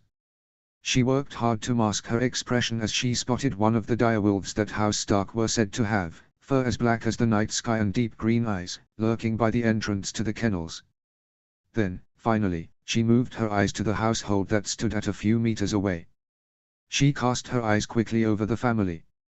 Ned Stark, easily discernible as the only adult in the lineup.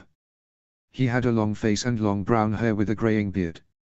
His eyes were a dark gray, stark gray as her grandmother called it, and as hard as the stone that made up the keep behind him. He wasn't handsome, nor was he ugly. He was as she expected. Next to him stood a tall young girl, perhaps only a few years younger than Margaery, likely Lady Sansa, who her grandmother had said was rumored to be just as pretty as her mother, Catelyn Tully. She was pretty with long red hair and big blue eyes. She was nearly as tall as her father already. Margaery gave her a soft smile as she continued her quick inspection. In her hand Lady Sansa held a tray. Guessed right, grandmother was right. Next to the girl stood a stocky boy, a few inches taller than his father, with blue eyes and thick red-brown hair. Robb Stark, she realized, given he must be of a similar age to her. He was handsome, with strong arms and muscled legs. Her eyes kept moving until they stopped on a boy in a chair. She masked her face carefully, knowing from experience that those who were crippled did not want her pity. She ran her eyes quickly over the boy who looked so like his older brother and sister. Finally, next to him was a child only just old enough to no longer be a babe in arms. He was leaning slightly on his feet, clearly not used to standing on ceremony, and as she watched, a tall boy moved from his position behind him and carefully picked the child up and settled him on his hip. The young boy gave the older boy a blinding smile and wrapped his arms around him. She did not react but noted the closeness of the apparent servant, who looked strangely familiar, and the youngest Stark child. Her eyes flicked carefully over the servants behind and noted, with interest, a small man with the sigil of House Reed on his chest. Interesting. Then she paused. Catelyn Stark was not there. And she was sure that Eddard Stark had a bastard somewhere who was rumored to look just like his father, who definitely was not to be seen, and a daughter who likewise was said to be all Stark. 2 Starks missing and Lady Catelyn. Come, Sister Willers said softly.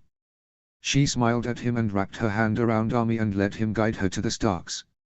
Lord Willers, Lady Margaery, Ned Stark said as he stepped forwards, his eyes softening slightly when they fell on her brother and noticed the slight limp. She resisted the urge to scull. Her brother did not need pity, and instead smiled politely as he continued, "Welcome to Winterfell. Please, partake in guest right." She watched as Sansa Stark stepped forward with the tray, a soft smile on her face. She smiled back at the girl, unable to help herself, and quickly took a piece of bread and salt and then one of the mugs. She flinched as she swallowed the ale. "Apologies, Lady Margaery," Ned Stark said when he noticed her flinch. "Our ale is not quite the Gold you must be used to." "There is no need to apologize, Lord Stark," she replied demurely. She licked her lips to capture the last drops. "It leaves a strange taste, but it is not unpleasant. I imagine that during our stay we might quite come to like Northern ale." His eyebrows raised slightly, but he did not reply. There was a brief pause before Lady Sansa finally passed the tray off onto a servant and said, "Lady Margaery, Lord Willers, it is truly wonderful to welcome you to Winterfell. Come, let me introduce you to my brothers." Sansa held out her arm politely to Willers, who took it quickly. Then, Lady Sansa turned back to her brothers and began the introductions. Margaery hid a smile as Ned Stark floundered slightly behind them, clearly unsure what to do, before he began giving orders to the servants to find appropriate chambers for the Tyrell guards who were still pouring into the courtyard. She turned her attention back to her brother and Lady Sangza. My sister Margaery Willers was saying as he turned his head to give her a look that suggested she should move, and quickly. She crossed the distance between them quickly and turned her attention to Robb Stark. He was handsome. Up this close she could see that his face was sun-kissed, clearly a result of spending time outside, and his muscles firm. She hid a smile when she noticed his eyes linger slightly too long on her chest and instead held out her hand and said, "A pleasure to meet you, Lord Robb. I was just admiring your home. I've never seen a castle so well fortified and yet retain so much charm." Willers shifted slightly next to her. To anyone else it would look like he was taking pressure off his bad leg, but she knew otherwise. He always moved when he was embarrassed by her. "Lady Margaery, welcome to Winterfell," Lord Robb replied, his eyes now fixed on hers and a soft smile on his face. He took her hand and placed a gentle kiss on it. "I do hope you enjoy your stay here." Oh, she would definitely enjoy her time in Winterfell. There was another brief pause and then Lady Sangza carefully led them down the rest of the lineup. "My brother, Bran," Lady Sangza said, a note of steel in her voice. Lord Bran Willers said politely, extending his hand down slightly so the younger boy could reach it easily. The boy gave her brother a cautious look and Margaery felt her chest tighten slightly. Once her brother had finished his introductions, she gave the boy a soft smile and said, "Lord Bran, it is lovely to meet you." When he kissed her hand politely, she hid her shocked look. It was unusual for a boy so young to behave so old, and carefully gave him another smile and turned her attention to the youngest Stark boy. "You must be Rickon," she said before Lady Sangza could introduce him. "We passed through White Harbor on our way here. Lord Wyman told us that all your brothers and sisters had direwolves." She hid another smile as his face turned away from where it had been burrowed in the servant's neck and looked at her. The boy's eyes were squinted slightly in curiosity, but he nodded. She pressed on, hoping to coax him out from the servant's arms where he was clinging like a small child. "He said that your father said that yours was the biggest. That his fur was as black as coal with eyes as green as emeralds." Lord Wyman had, in fact, said no such thing.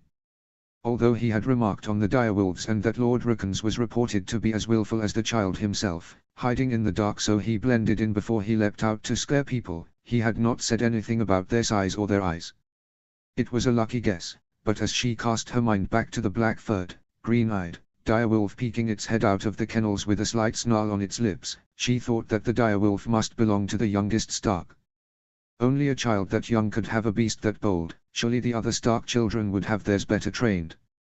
Her question had the desired effect for Rickon Stark turned fully to face her in the servant's arms. "Shaggy Dog," he stated proudly. "A brilliant name," she said smiling, unable to stop herself. "Do you think you might introduce me to him later?" He nodded brightly at her and a smile that made him look slightly feral spread over his face. ****. You're very good with Rickon," Lord Robb said quietly to her at dinner later that evening as she took a bite of lamb. "I did not think he would ever go to bed." She had been sat between Lord Robb and Lady Sangza originally, but within mere moments of sitting down, Rickon had demanded that Sangza swap seats with him so he could sit next to Margaery. Margaery had watched with no small amusement as Lady Sangza has tried to patiently explain to Rickon that he should sit with Bran and Gendry, the would-be servant who wasn't quite a servant, although Margaery was not entirely sure who he was, whilst Rickon's face grew redder and redder. Eventually, when it became clear there would be tears if Rickon didn't get to sit next to Margaery, Lady Sangza had agreed and carefully shuffled herself off to sit next to Gendry and Bran. She finished chewing carefully and then swallowed and turned to look at him. She gazed up at him with a small smile on her lips and angled her body carefully. With an empty seat now between her and Lord Stark, she had no concerns about being slightly more forwards with Lord Robb. "Children are easy," she said softly. "All they want is for love and attention." "You like children?" he asked, bafflement seeping into his voice. She grinned. "Of course. I will, after all, have children of my own one day. It would be quite poor, I think, if I did not like children." He flushed slightly and did not reply. A slightly awkward silence settled over them. She worked hard not to cringe in embarrassment when she realized that Lord Robb was not used to high-born women speaking so openly of their future. "Rickon is still very young," she said eventually, pitching her voice low so only Robb could hear her. He's only just no longer a babe in arms, Lord Rob. You said your mother had been gone for a few moons. I imagine he misses her. Brothers and sisters are all well and good, but there is nothing quite like a mother. If he wishes for me to give him attention and to chase Shaggy Dog around your Godswood, who am I to say no? And crawling around the kennels with him. She grinned. Just because I am a lady doesn't mean I can't enjoy myself. He laughed, the sound echoing around the hall despite the noise the guards from both households were making. Do you like all animals, Lady Margaery? Or is it just hounds? I enjoy hawking and riding, she replied. Both for the enjoying of the sport but also for the animals themselves. Too many people underestimate how intelligent they are, it is a shame, I think. And the direwolves? Marvelous, she replied with sincerity. Nymeria is wondrous, isn't she? And Shaggy Dog and Summer are so playful. Then she heaved out a loud sigh. I suppose Grey Wind is okay. He gave her a look before he realized she was joking. Your sister has invited me riding tomorrow. Will Grey Wind be joining us? She asked innocently.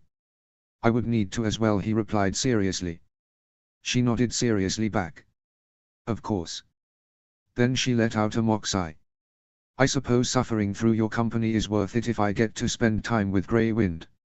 How generous of you, he remarked, eyes sparkling. Asterisk. Later that evening, she held Lord Rob's arm as he escorted her to the guest quarters that had been set aside for her and Willers. In front of her, Lady Sansa was walking with Willers and Gendry, who appeared to be getting on marvelously with her oldest brother. She watched as Lady Sansa muttered something and Gendry barked out a laugh and said something, too quietly for Margaery to hear, in response that had Willers chuckling. She felt her eyebrows furrow as she surveyed them. Is everything okay, Lady Margaery? Rob said in an undertone. She smiled demurely at him. I am just tired. Traveling always takes it out of me. We could also postpone tomorrow's ride. No. She said a bit too sharply. When he raised his eyebrows at her she said, no. Please. I will be fine after a good night's sleep. If you are sure. I am. He shook his head slightly but did not say another word. He bid her good night shortly after, still looking a bit confused, and she watched as he strode off down the corridor without looking back. She hid a sigh as she watched Lady Sansa, Gendry and her brother say good night outside her chambers. When they were gone, she and Willers lingered for a moment.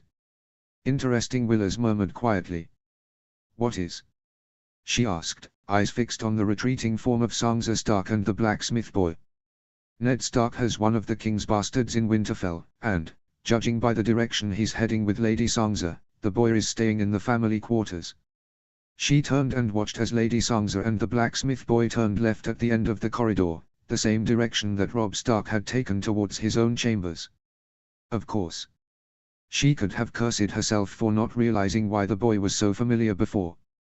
Grandmother will be pleased, she said after a moment's silence, turning to look at her brother. She does so love a puzzle. He nodded and then cast her a curious look. Tell me, sister, does Robb Stark truly hold your interest or are you just having fun? If so, you might find it harder than you think to get what you wish for this time. She flicked her gaze back to the end of the corridor. We shall see. There is something going on, Willers. You think he knows and that he will tell you? She grinned at him. Maybe not. But even if he does not, I shall have fun trying. 298 AC, Daenerys Targaryen. Khal Drogo looked worse and worse as their days bled into each other. The Khalasar marched south, towards Meereen, and as they drew closer and closer to the city it became increasingly obvious to Daenerys that Drogo would be dead before they arrived. Following the attack on the small town, she had spent most of her time with the woman who healed her husband and with Oren Waters. The woman was quiet, softly spoken, but firm. It had become clear to Daenerys that the woman was more than just a common Lhazareen. She was educated. He will die soon, will he not, Mirai Mazdu, she said softly to the woman who sat next to her on the ground outside her tent. They were alone, the rest of the ladies who usually attended to Daenerys were scattered about to camp in search for medicine to soothe her stomach. The babe was the reason she had suggested to Drogo that they stop their march for the day and why Mirai Mazda remained with her. In truth, They had made camp for the day early, for Drogo had been leaning further and further to one side in his saddle.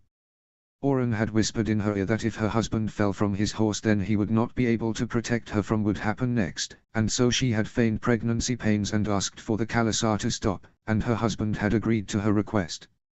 She knew they thought her a weak and whining woman. At this moment, she did not care. She watched Mirai Masdu carefully. The woman did not reply, but her face tensed slightly, as though expecting anger. "Tell me," she murmured. "It is so," the woman said eventually. "Can he be saved? Do you wish it?" She paused, Oren's words flashing across her mind. "They are killers and rapists at their very core. I do not wish to end up as the Dos Hkalin," she said eventually. "I want to go home. I do not belong here. I did not wish to be taken like a dog takes a bitch. They are killers and rapists at their very core. If you had your freedom, what would you do with it?" she asked after several moments of silence. The woman did not reply for a moment. Daenerys turned slightly to look at her. The woman's black eyes were furrowed in thought as though contemplating some great mystery. Eventually she turned away from Daenerys and looked out towards the encampment. "I will never have my freedom. I will die as a slave, having been raped, having seen a little boy I saved not 3 moons ago die at the hands of your people, having seen my temple burned and the heads of men I knew and loved piled on the floor," the woman said eventually. "Death would be freedom. They are killers and rapists at their very core. I am sorry." She had never said the words before. People usually apologized to her for all many of perceived wrongdoings, rightly or wrongly. The words felt strange and uncommon on her tongue. Mirai Masdu looked at her but did not speak. "It is my fault that they rode south when they did. They rode for me, for my son, to sell slaves, to purchase ships to cross the narrow sea. The Dothraki will not cross the poisoned water." "You know Dothraki culture?" she asked curiously. "Of course. A woman of the Dothraki taught me of your herbs and remedies." "What else do you know?" "The secrets of shadowbending from Ashai. The medicine of Westeros. The birthing songs of the Moonsingers." "You are an educated woman," she said eventually, her voice coming out soft and sad. "But tell me, do you truly long for death? If there was a chance for freedom, for true freedom, to go back to your life before, would you not wish to take it?" "I would wish to die," the woman replied. "There is nothing left for me here but death. The Dothraki would come back, one day, and what has happened to me will be repeated. Only the weak long for death. You are not weak. You have gone to the Shadowlands beyond Ashai and mastered arts that many can only dream of," she replied. She paused and dropped her voice. "When Drogo dies, stay with me. You say you know the medicine of Westeros. Come to Westeros with me. I will protect you. Do not make a promise you will be unable to keep." ****.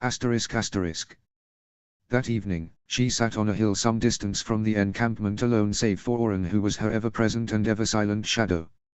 Her eyes were fixed on the setting sun as it disappeared behind the horizon. She sighed quietly to herself, wondering what her nephew was doing. "Your brother approaches. Ser Jorah is with him," he said softly. "Do you wish for me to leave you?" She glanced up and shook her head. "No. We tell him about my nephew tonight." "Are you sure, princess? Within days my husband will be dead. The time for waiting is over, Oren. If he reacts poorly." She paused, eyes fixing on the approaching form of her brother. "Then he dies. I will not betray Rorgazir for a brother who sold me like a broodmare. A brother who let me be raped and defiled and did nothing." "Very well." She felt Oren move further away from her to give her and Viserys some space. Viserys walked more slowly these days than he had done all those moons ago when she had first married Khal Drogo. His time in the saddle had left him slightly bow-legged, for he was still not accustomed to the long rides, not like she was. It was hard for her to not feel anger and disgust towards him. But she tried, remembering that, for now, he was all she had and that once he had loved her. Not now. But once. "Dany," he called as he drew closer. The smile on his face was more fixed than it had been recently, his eyes frigid and posture stiff. "Brother," she said, not making to stand, her belly was getting too heavy to do so without assistance. He stood next to her for a moment, gazing down at her. She met his gaze head-on, unwilling to back down. A few moments passed during which she heard Oren and Jorah shift slightly from the position they had taken up behind her. Then, eyes still fixed on hers, Viserys eased himself onto the floor next to her. "Your hair," he said eventually. "It is a disgrace. You are a princess of House Targaryen, you must look the part for our return home." Then he moved behind her. She held a breath, unable to relax, as he began raking his fingers through her hair. The tangles in them got caught between his fingers. He was not soft and gentle, he had not been for years, but the act itself gave her comfort. It had been a long time since Viserys had shown any sort of tenderness towards her. And this was tenderness because, despite the harsh words and firm fingers tugging at her hair, Viserys was here with her and not yelling at her.